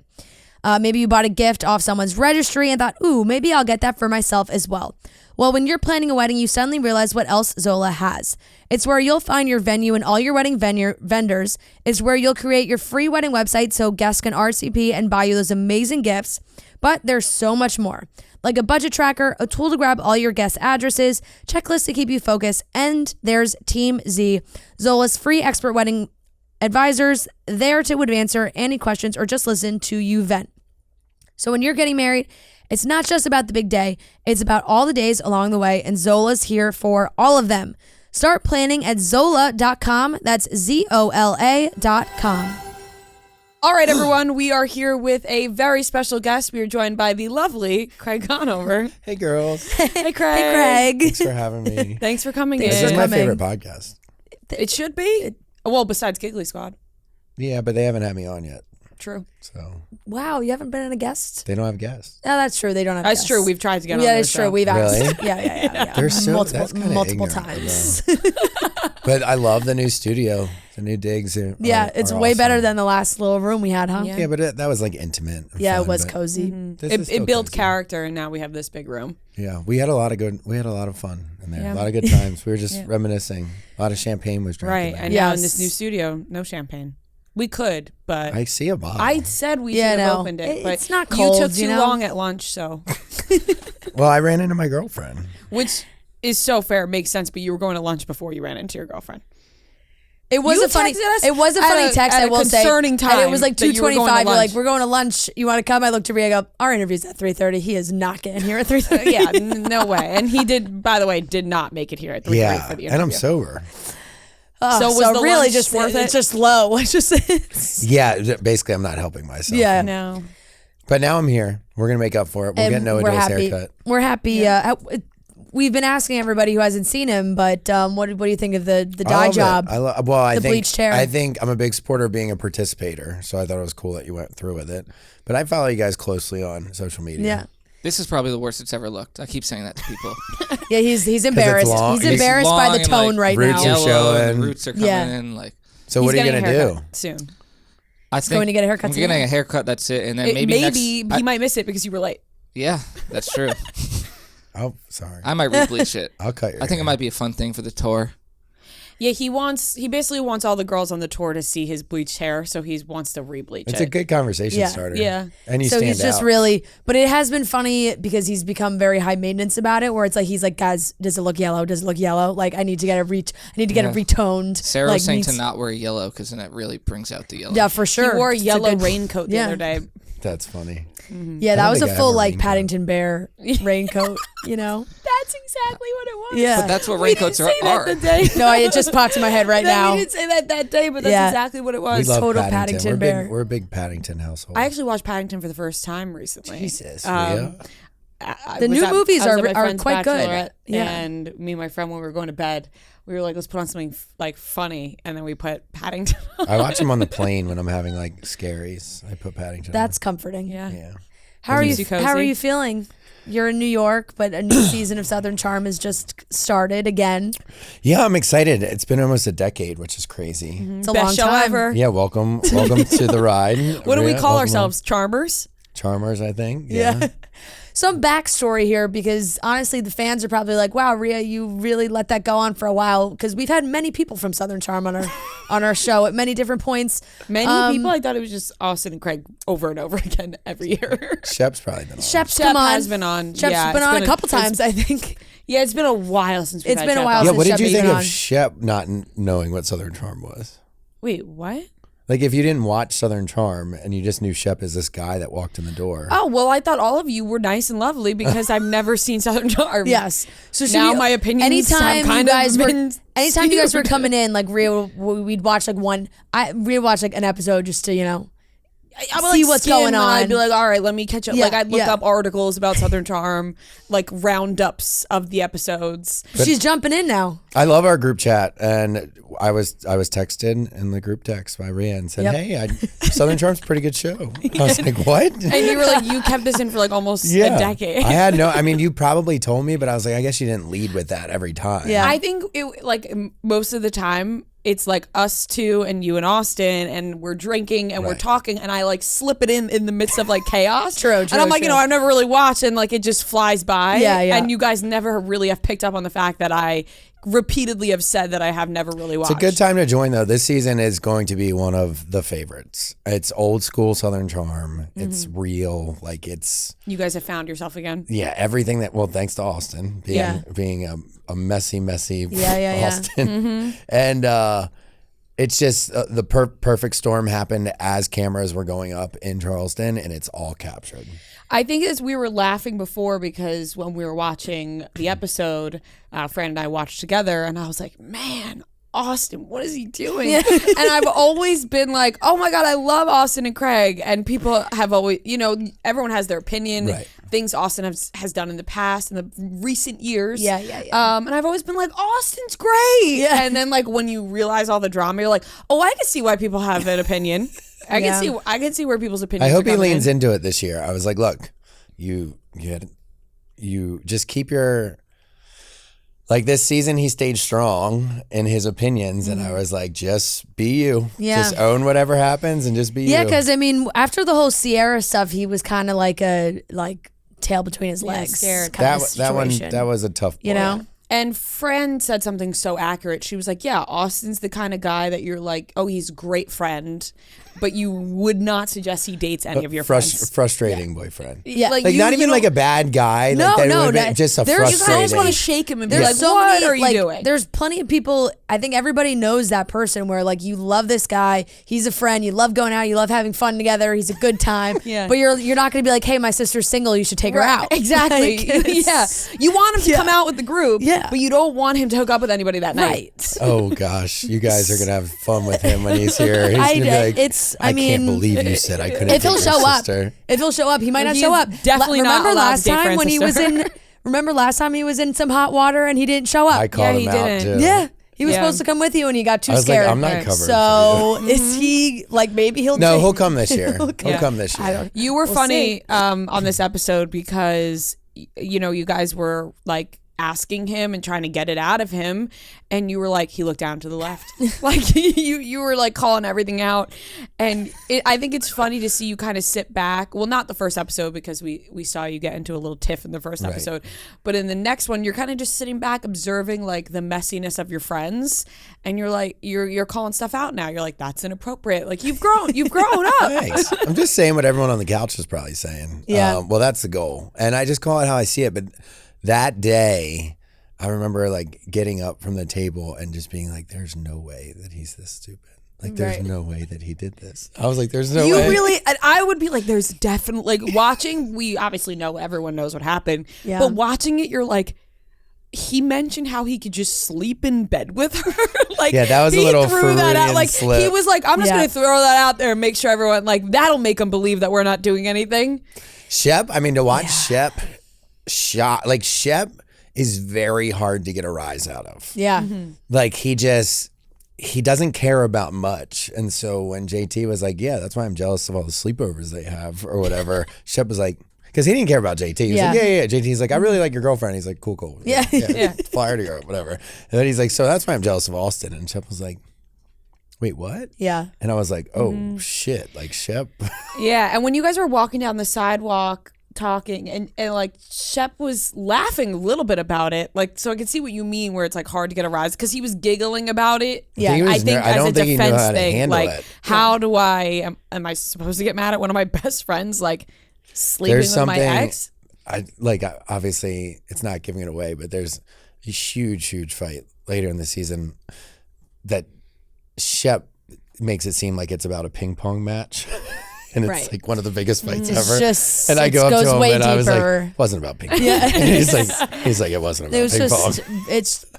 and I think like, because with the girl, when it gets into like the bro code of it all, that I think gets Shep going more than like even any of like relationship things or Taylor like seeing somebody else. He just, But it makes Even him if feel it's his weak to actual care. feeling. Yeah, Like, he yeah. thinks it makes him weak to care. Yeah. And that's what we'll kind of see this season of how he processes and like. what's the deal with this guy JT? Who is this guy? He just came in and he's just like just set Uptown Social on fire and then walked out. He really like, did. Who is it? Like literally, who is He's this a guy? professional thorn in Austin's side this season. He's always been. Is like fringe friend a bad thing? Like, is that a bad term? Because I don't want to say like a friend of a friend. No. Yeah, he's a friend of a friend. fringe So he's always been good friends with our good friends. So he's always Mm-hmm. been around. Yeah. I had no idea he was married until Watch What Happens last night, and I was like, he was married for 7 talked about it on That's the what Madison said. You right? literally said in the episode, you were like, "Wait, I had no." You said You're it to literally him, you were on like, the "I didn't know rooftop that." and you're and on then the you made a rooftop. comment because he said it's kind of a nice love story, and then, it was and then a he funny explained it, comment. and you were like, "Doesn't really sound like a great love story." So he's It was later in the night. He's been around and he's a super nice guy. We get along. It drives Austin. Austin's like one rule for me is that I can't be friends with JT. You can't like JT more than you like Austin. Oh, maybe that's the missing fighter jet from Charleston. Oh yeah. What the hell is that? I don't know. Somebody's rolling something down the So Is it above us or next under. to I don't know. us? The ground's kind of moving. Yeah. Like is it? Is this an earthquake? Yeah. So he's always been around, and so have the other guys, Rodrigo and Rod. Which I was like, really, 2 new Rodrigos? This is really tough, or 2 new Rods. He's always been around, and this year he's just on camera, and he lets his obsession for Taylor really steer this season. Yeah. Because he will do anything to like defend Taylor's honor and like split her and Austin up. Because I think a lot of people think that her and Austin have, feelings for each other. And so JT makes it his mission to end that. But he really, he thinks he's calling Austin out for stuff. Right. It's a little white knight-ish. Like it was like, coming in and being like, "You're doing this," and then also being like, "Shep, you're dumb. She's great." Like It's like what? clearly like he wants to be. in Imagine Austin's sitting there. shoes. That was like our that was I very first week like of filming. right, and very like straightforward to have this new you know, obviously you guys know him, but new guy in the squad, like just being like, hey man, biggest mistake of your life. Yeah. And then Shep's like, did I make a Yeah, mistake? he's like, I thought it was funny that I was basically having the conversation about Austin to Shep, and Austin was sitting right next Yes. to Shep. I was like, did I just not care? And looks like I it. don't Austin was know. like, I'm right here. and I'm also like, how does Austin think nobody could see his face on camera? Like, there's cameras filming Yeah, him. he's a and bad liar. And he's turning away, making a face. It's like, we can all see you. He got you know? so flustered. He's But a then he bad wouldn't, liar. and I never Yeah. picked up on it, but he wouldn't swear on the Bible. He goes, I said what I said. And I was like, oh, that was a good way to skirt the Bible thing. Yeah. But, you know, thankfully I watched a lot of spy movies and interrogation stuff. And I Yeah. was like, you know, you look down You into the learned left. that early on. Like, if you, You I feel like you that's had the always been a research thing. done. Yeah. But I didn't realize how uncomfortable he looked in that moment. Yeah, he looked He extremely looked so uncomfortable. And then when you guys were sitting at the bar, he looked so uncomfortable. Like, That was a long day too. But I mean, look, because of how real that situation was, and Yeah. us finding out like Shep and I had no idea until Uptown Social. Like that was the first Mm-hmm. time, and it just makes for great TV. So my question is, and I'm not sure how much you're allowed to say, but at that point, do you think he had hooked up with her, or do you think he did after that? So they found an interview that I just did a Decider interview earlier today, and he said last year I was interviewing you and Austin, and I asked him about if him and Taylor would ever have a future or hook up, and he said like, no, it's too inappropriate and stuff, but it came out that it had happened right before that interview. Oh my god! Right? God bless him. Doesn't it come out? Yeah, and it's just, you know, he's just Classic. Like I think. Yeah. Well, okay, so then He this, thought like this was gonna go to the grave. Yeah. like that nobody would ever. they know. both did, and Yeah. and to watch them trying to keep up with it is Right. Look, I love Austin to death. He's one of my best friends, but they're not good liars. Yeah, yeah. And The more they talk about each other, the more people are gonna pick up on they the fact trip that and trip Yeah, and they yeah, trip. couldn't yeah. help but Yeah. talk about each other. There's a and couple all they times. just talk about how great each other is. Oh, Yeah. he's such a great friend. She's such a great Oh, friend. she like, slept at my house, and I had no idea she was in the guest room. What? But Yeah. That's then a she big. slept That in my was bed. that Yeah. was the biggest lie. I mean, I haven't, like I said, I haven't seen all of the show, but from what I saw, it was like, how did he think that was a good lie to say? I thought she left my house, and she was in the guest room. Like that reminded me, and it's not. I just don't think they ever thought JT was going to be on the show. right. Like, because that had happened Like, like, they you didn't have know, somebody months snitching. prior. And I think JT like was an unexpected part of this plan. Yeah. Whatever the plan was. It reminds hell not of, that a, this hell is, of a move from this guy, JT. You know. Yeah. Well, we kind of skipped past this, but like, do we think JT's just jealous of Austin? Like he wants. Well, yeah, I think Yeah, He he's wants like, to totally. be in Austin's shoes. 100%. He doesn't necessarily think it's No. bad. He wishes he was. No, Austin. he wants to sabotage Austin so Yeah. that Taylor really is single. Yeah, and I think then, JT's you know, point goes- is he's like, well, I wasn't as close to Shep as you, so I could yeah, be like, dating. it would be okay if him. I did it. And Yeah. he's Well, like, yeah, and he- I'm also very openly saying I like her a lot. was a- Austin's not. It was a bizarre day of drinking. But I mean, that's Charleston. Like that really is how small the town is. Yeah. And Fran was saying that to me too. She was like, "Man, Charleston really is so small," and I've never been, so I just don't understand. Like, Now this is the first time I'm watching the show after actually having been to Charleston. And I was like, oh, I went there. Oh, I went there. I went there. Like, then I was like, now this is so fun. is there I'm like, just it really like the is same small. spots that everybody hits? Like, Yeah, kind of. yeah, kind of. And the show does a good job of showing like Charleston. Yeah. And we venture out a lot. I mean, it's a very social town. People just eat and drink and walk around. I mean, that's what you do. I want to go. That we were saying that we got to go there, but how often now are you spending your time in Charleston versus New York City? Because we see that play out in the season. You know, you guys splitting your time. You'll Who's see it gonna on move Summer where? House, too. Yeah. We see it. We see it on every show. And then people are like, it's so, why are you talking about that, Craig? I'm like, I told everyone that nothing has changed. Yeah. So, but it is moving forward slow and sustainably, I think. It's such a weird way to talk about your relationship. This summer we spent in New York because Paige was filming Summer House. Now we're moving down to Charleston for the next 2 months, which will be fun. Then we spend winter like going up and back. She really doesn't like the cold though. So like last winter she was in Charleston. I mean, on her own fruition. Does it stay warm there? Yeah. Like I won't have to close my pool. Oh, really? Yeah. What's how is your house fully done? Yeah. Yeah, it is. And feels like home finally.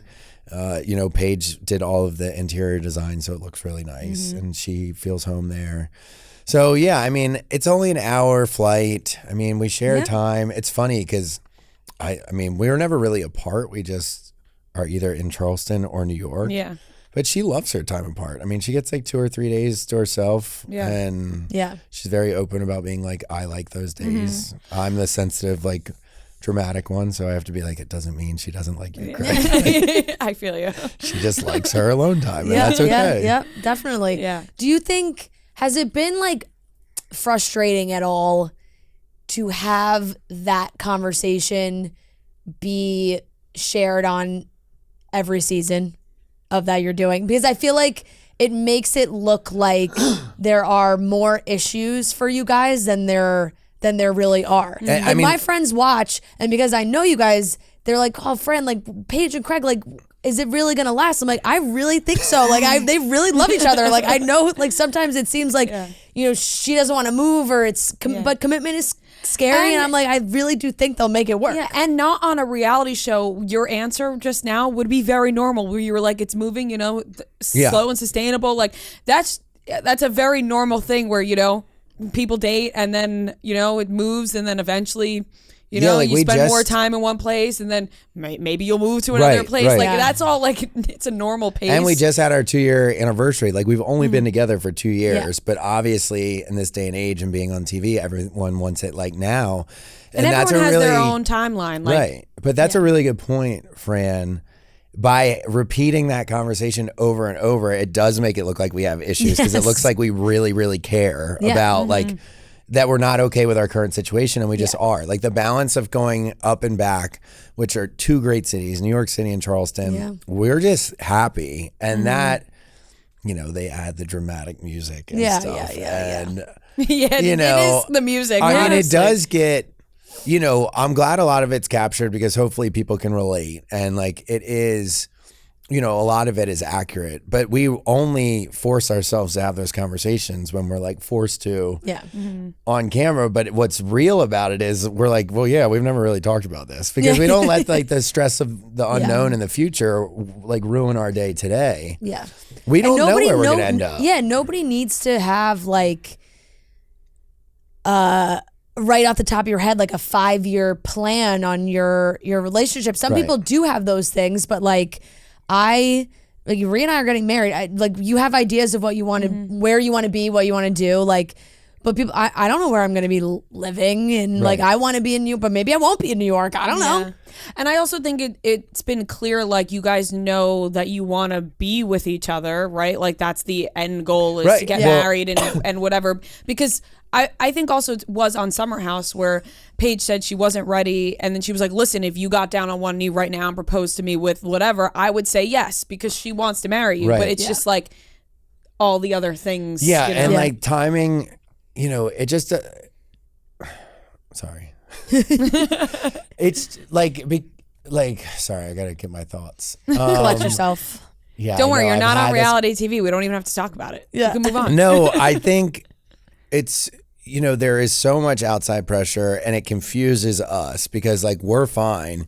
But, I've grown up a lot in the last year. Like, I thought I was ready, and, I've said it before, I just thought life was kind of like a rom-com. Like, you date, there's a conflict, you make up, you get engaged, and you get married. And like, we do have a lot to figure out, and we shouldn't get engaged until that happens. But like, there's no rush. And like, our age is fine. Like, the time clock isn't really maternal clock, whatever. No, biological clock. Sorry. Yep. See, this is what happens when I don't drink. Like, the brain just doesn't fire. But there's a lot of the first time you've been sober for a Chicks in the Office interview. It is. There's a lot of a lot of bad examples of what we don't want to be like on the network, and like, that's not any shade. What I mean by that is we want to work out. And like, we have to do things differently. And I know everyone wants to be the ones that catches the engagement or like the post-engagement relationship, but we're just not there yet. We hope to be one day, but like, she, like you said, she wants to get married to me. I want to get married to her, but I mean, you just, we're not ready yet. Exactly. Like we said, everyone has their own timeline. Yeah. So. After the first episode, when Taylor was like, your girl's cheating too, like, and everyone, it just kind of felt like everyone there kind of went, and like, it was like, don't do that. Yeah, like, and I think everyone watching too was like, no. I kind of laughed because I was like, that's probably not the person you want to go after. Right, right. Have a million gigglers like coming to like yell at you. Yeah, fortunately, you know, I actually like so Sierra told me once, she was like, your message is usually right, but it gets lost in your delivery a lot of times because you're so like reactive or you're fucked up or whatever. So this season, I was in such a better place. And like at that party, like I had stopped drinking liquor like a year before. So I only had like beers.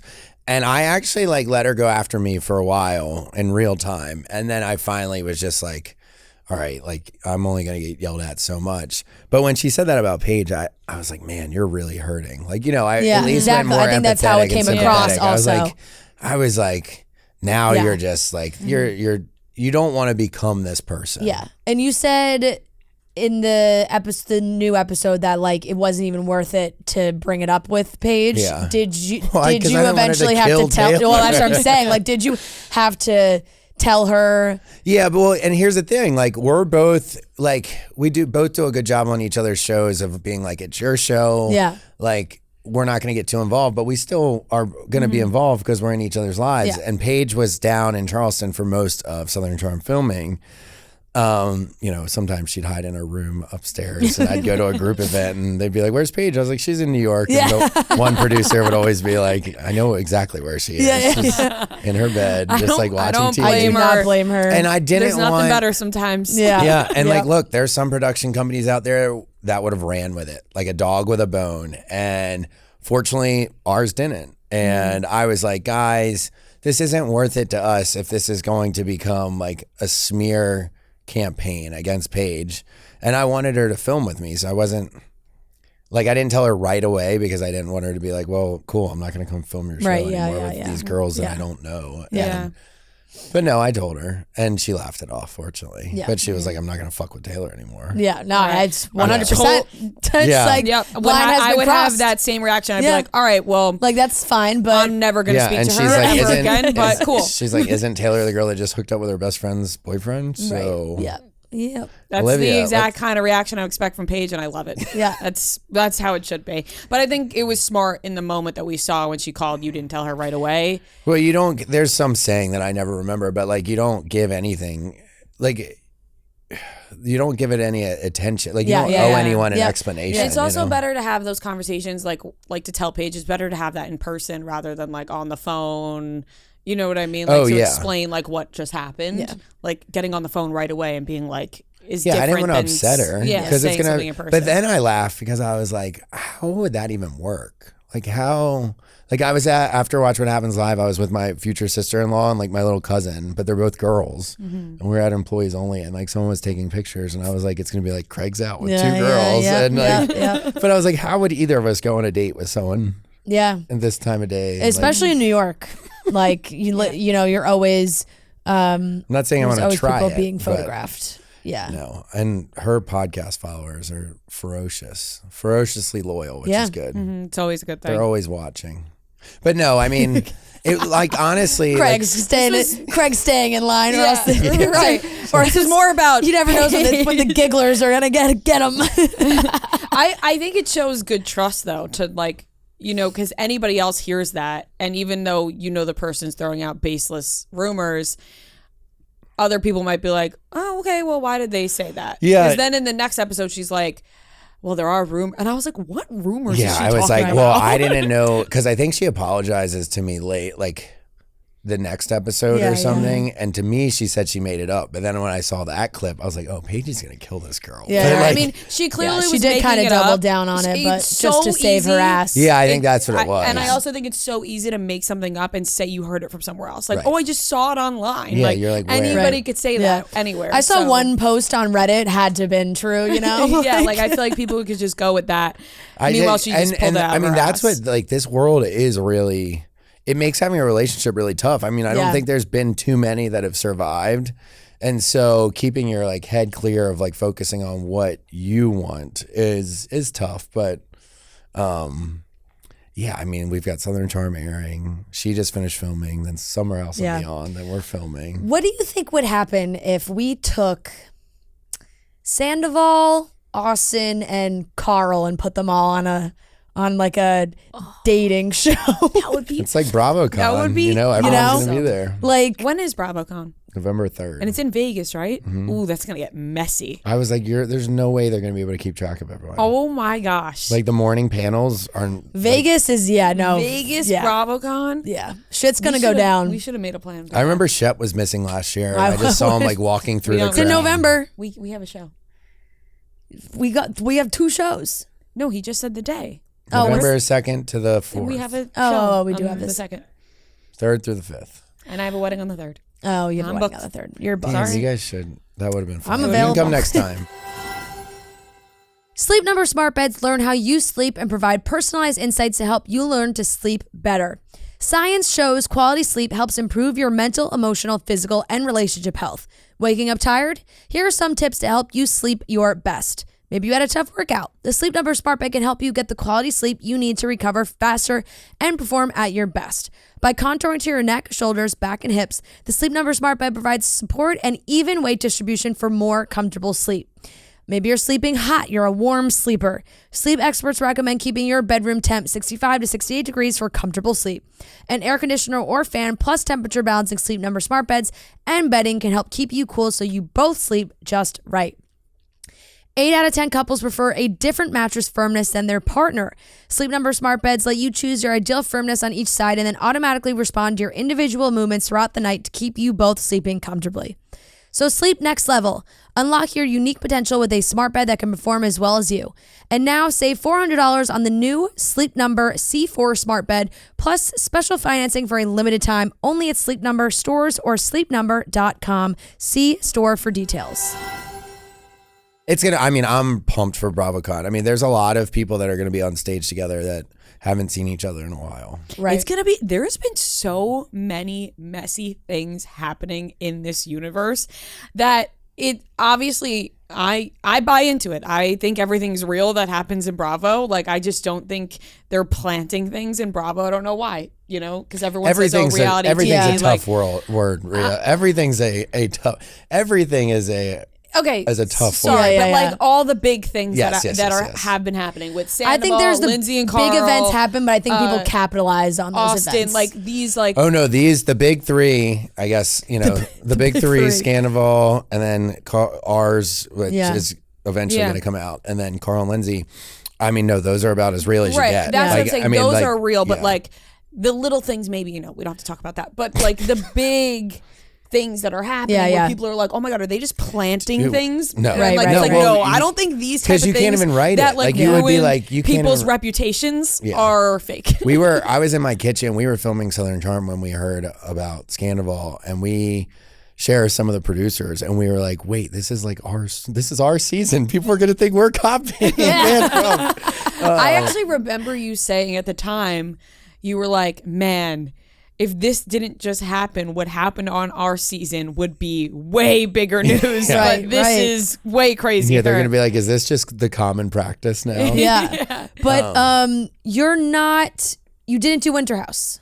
It was filmed at the same time as Southern Charm. Okay. So couldn't So, do it. yeah. And they did it, wasn't it in Vermont, right? They did it in Yeah, Colorado. They did it in Steamboat. Were you mad about that? Yeah, we had to do it in the same house in the same town with the same people 2 years in a row. Like it's a little I know harder. where that is up there in Vermont. There's not too much going on. Steamboat. I mean, it was is- great one year, but then for them to get to go to Colorado after we did it for 2 years. I mean, I wish them well. I passed the torch to them. I don't need to do those shows anymore anyway. I'm just too. I don't think Winter House, I feel like Winter House only got you into trouble. It did. Well, surveillance shows in general. Yeah, I'm pretty good for a while, and no, it's funny because I said I would never do it again, but you miss it obviously. Like you've got your roots are in those shows. Yeah, yeah. And it's fun. It's like college for 18 days. You're with your friends in a house, like just drinking and having fun. Not a bad deal until at the end of it. Yeah, when you remember the good. And then you remember that you were filmed the whole I time. probably would have walked in that house and be like, no. Yeah. Do you It's a funky group of people too. It is. I thought that when I saw the poster. Do you still get, I'm sure you do, but like pre-show anxiety jitters when Southern Charm's about to air? Or has it gone down a lot as the seasons go on? No, I thought it was gone because this year, I mean, not to be lame, but I've like really worked on myself for the last 2 years. And this is one of the first shows that will catch up to that. So like this year on Southern Charm, knock on wood, you'll see that I'm in a much better place and like really have grown up. So I thought, and I'm not the center of attention, and I'm excited. Like, there's a lot of crazy stuff to see. I'm not the star of the show. But so then, just a side character. But so I got the episode. I got the first email of the season, and I was excited. And it's like episode 901, and you're like, wow, like how are we in season 9? And I was like, okay, I'm gonna watch it tonight. I'm gonna watch it tomorrow. I'm gonna watch it tonight. Watch it tomorrow. And then I never watched the first episode. And then but I was like, because of that though, like I would go to click on it and like I watched like, the first scene with me and Paige and I was just like, I don't know if I'm ready for this. But then the second episode I watched. But I mean, I still get nervous doing it's like I get nervous doing press and coming to see you guys and when I speak at these home shows because like you care and you're nervous. I mean, there's just a lot of anxiety that comes with being watched by millions of people. But I don't think that ever goes away. I think if you don't have it, it says a lot about your personality. Like those are the type of people that are like loaded, rich, still doing this stuff. And like, I don't relate to that because if you gave me an enormous amount of money, you would never see me again. Right. That makes a ton of sense. I would like to hang out with you guys, but I would disappear. I think it's a fair I would answer. join you. I would do the same thing. I would also join Sometimes you. you just ask yourself, why are these people putting themselves through it? And it's it's just different reasons. There's so many different reasons. Yeah. But I think there's something about not being, like people talk about like main character energy, whatever. I think there's something about not being the main character. Because if you realize. I'm still the main character. Yeah. I'm sorry. Just not the main focus. Not like that. Like, not the main center of the Maria's drama. new to this show, but. Craig's like, actually, if you watched all the seasons, you would know that I am the main character. The main character. I mean but the center of drama. Center of the drama is what you mean. Is what I mean. The main storyline, maybe not. Storyline, yes. You are a main character on Southern Charm for 9 seasons. That is a fact. But there's something nice about just being able to relax in the background. Of it is, and it fluctuates, and it's a roller and coaster. making funny comments and maybe talking about it with your friends. Yeah, but not having talk to be directly involved. It's fun to just be able to blessing. comment on stuff, and like that's me and Paige's role this year. But it's that's it. It did. Watching that conversation at Uptown Social did feel very you. Like Rhea and I were laughing because we were like, "Oh, this is just like look at Craig's face." I was having fun. Yeah. Like you threw out that comment, and I was like, "Yep, this is great." There's a couple more of those later in this. Shep and Madison get in a talking fight where they are saying some of the meanest things that I've ever heard anyone say to each other. But at a normal volume because we're at like a table, like eating, and JT goes to say something. I go, "Shut the fuck up." Yeah. And he's like, "What?" I said, "Do not say a word until those two are done their conversation." A quiet fight almost hits harder. Oh, seeing those two psychopaths, I loved it, but they were both just like. Oh, it was amazing. But, then you all get along after because our group's good at like no one really ever holds on to anything too long. Yeah. Like no one's trying to ruin each other's lives. I almost think a lot of us just don't care about the others. Like I mean, like you only care about yourself. Like our group is really worried about themselves. Yeah. You don't care enough to like take somebody else down. Yeah. And like it's hard to take things personal because you're like, I'm not going to let you affect me. Does Madison's husband, is he around a lot this season? More, yeah. Yeah, we get to play house with them, which is neat. Paige and Madison get along. Yeah. Paige loves Madison. Yeah. I mean, Madison's great TV also. Like she's just, I texted you and I was like, are you and Madison friends again? Because the season right, I was like watching Rhea was watching that reunion. Was that you guys were not friends. And then I was like, wait. Yeah, we've known each other for a decade now. I've actually known Madison longer than I've known anyone else on the show. She used to date my childhood best friend. Okay. Really? Yeah. And then ended up dating So my really, Charleston show best friend, my goes coworker back best friend. to- Austin hates when I call him my coworker. Yeah. I'll introduce him and be like, this is my coworker, Austin. He's like, I'm your best friend, Craig. Shut up. Would you say Austin is your best friend? He's one of my best friends. He's his work Like best top, friend. yeah, like in the work world, yeah. He's his work best friend. I just have a lot of different groups of friends, but No, he's but in my it- top 5 best Yeah, yeah, friends. Top 5. Ooh. Top 5 is good though. Top 5's Top fine. five's great. I have some Top five's great. like really close Right. I mean, college you Yeah, should friends. go yeah, to school. yeah. Yeah. Yeah. Yes. I think that's Makes super. sense. I think that's super fair. Okay, so you said you obviously we know you did Summer House. Yeah. And you've talked a little bit about it publicly. You said, when you watch the season, you'll get the vibes that Carl and Lindsay, things were not going well.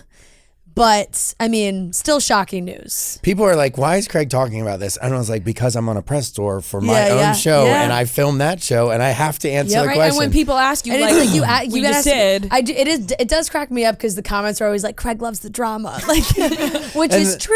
it is true, but on this one, I'm trying. We are asking you. Yeah, Yeah. and like the honest answer is that the end result of something came out before without all of the context that Yeah. like we filmed all summer. Yep. And I'm not trying to say like you won't be surprised. Like I was still surprised, but there's a lot of relationship work this season and a lot of Yeah. like it's a big part of the next season of Summer House, and it's going to be a great season. I think people get along a lot better. It's more fun, and Yeah, I think we saw TikToks of like Paige and Sierra and Lindsay Yeah. all hanging in bed together, and I think people were happy to see that because they were like, and Yeah. and you I know, think last there's some season. really good conversations. Like I have great conversations with Lindsay and Carl, and so yeah, the honest truth is there's a lot of TV to watch. Yeah.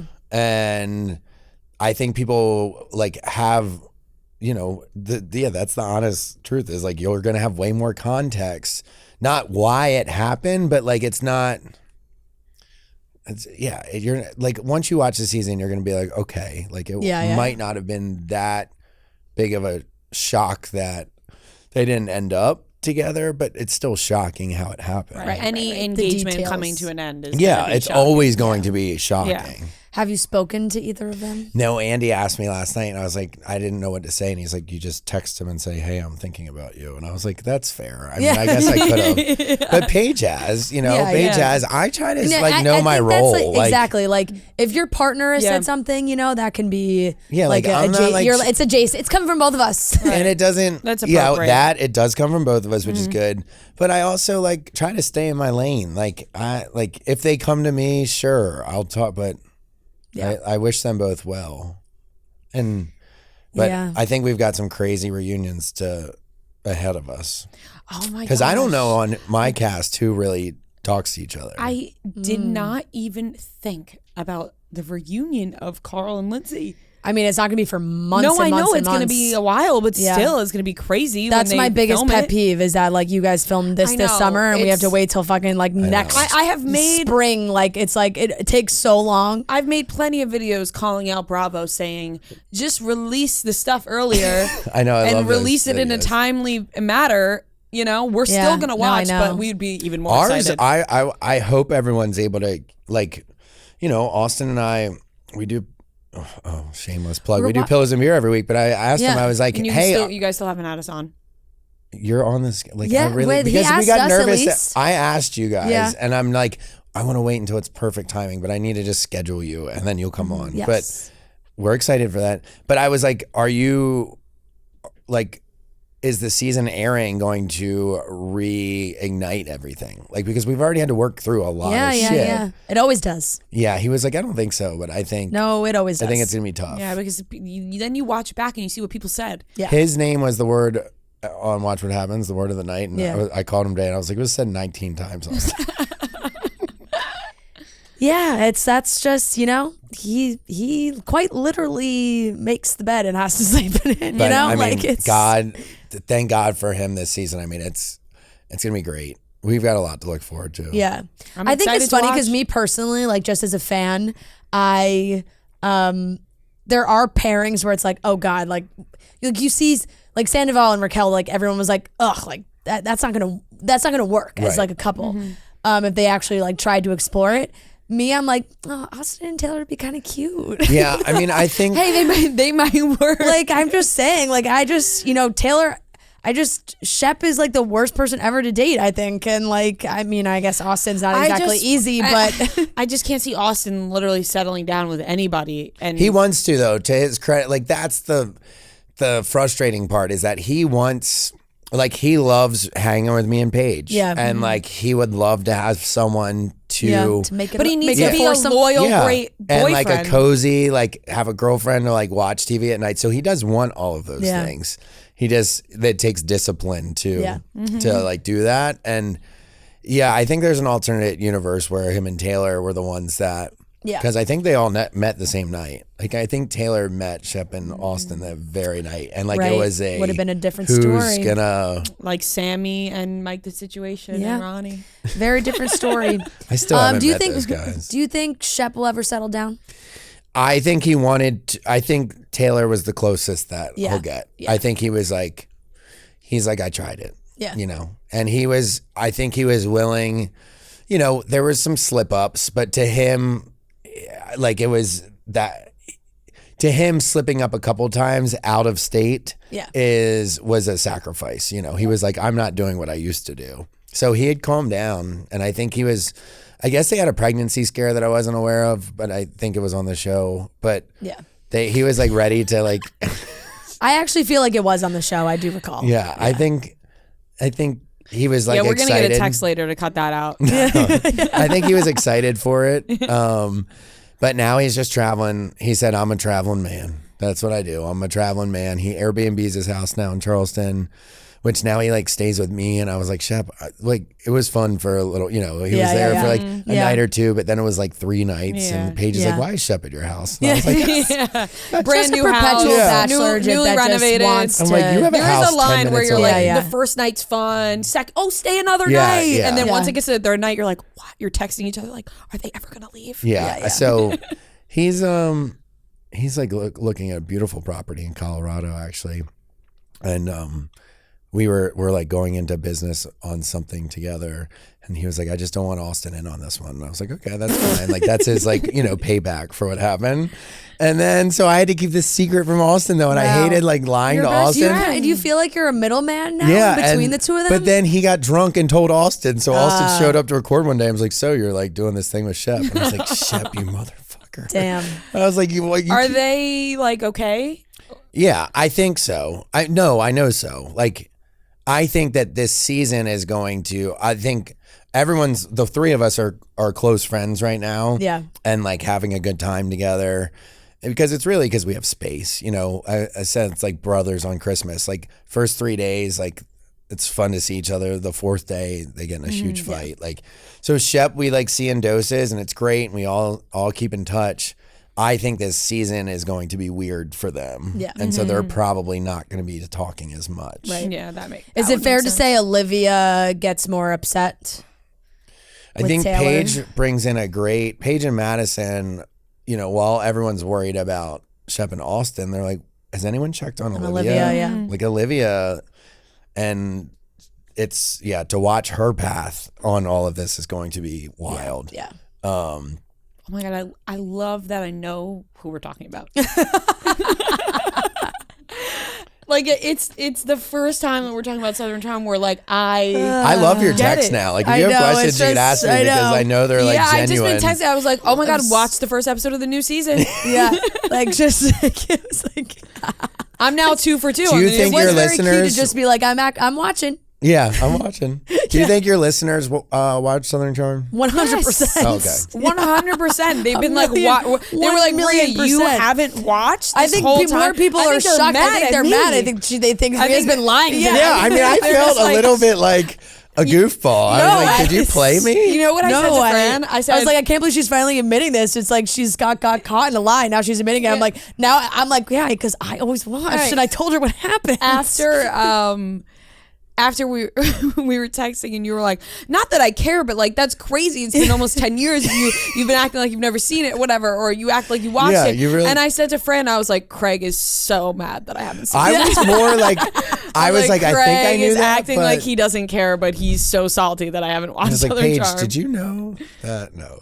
I mean, you just kept you were so good at hiding it. Does Marty watch? No, he doesn't. he doesn't watch that much Bravo. Though. He watches whatever I watch. He wants. I think I'm going to bring the boys up, Shep and Austin and me, and do a golf day with them. On Well, what Scumbag. was funny be was fun. when you did the golf video with him, he came home and he was like, oh man, I love Craig. And he goes, he was telling me about, and this is how he's saying it. He's like, I actually can't even really relay what he was telling me because I had no idea what he was talking about. He was like, he was talking about his She's show. like, she's throwing out these names. I just don't know who they are. He it's so cute because he'll want to watch whatever I want to watch. He wants to watch. He's Right. like, I'm like, I could change this, and he's like, no, I want to watch. I want to see. But he combines all of the names of your guys' shows. So he's like Southern House. He's like, he's on Southern House, and I was like, nope, he's on Southern Charm. Paige is on Summer House. And then yesterday, we were talking about you coming in, and some of the guys over there were like, oh, who are you talking about? And he was like, oh, Craig from Winter. And I'm like, he's on Southern Charm, and Paige is on Summer House. Like, he's never gonna get the names. The double S's. It's great. He's not gonna know? get the names right, but he cares, and Yeah. he tried to relay the information that you told him to me.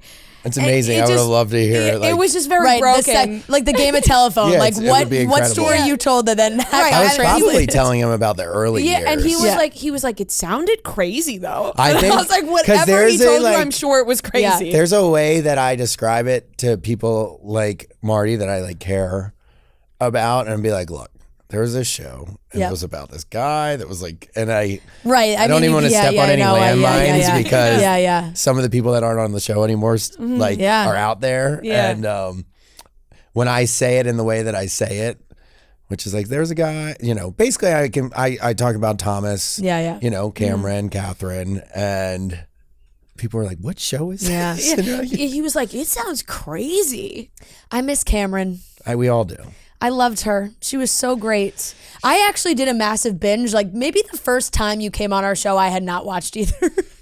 But Yeah, that was like 2018. Yeah, I was gonna say it's been a while, and I How binged. I have we binged known the you whole that thing. long, by the way? Time really flies. I went on and did a whole marathon where I spent like 3 months watching every. Cameron's great. episode. We all miss Cameron. I Yeah. try to get her back every year. I thought I had her one time, but she lives 15 minutes from me, and we have lunch every once in a while. That's We stay in nice. touch. Good. But she still hasn't met Paige, and they're like dying to meet each other. So Yeah, they should, because I think they would love each other. Yeah. For sure. They have like they're straight shooters. plenty to talk about down south. Yeah, exactly.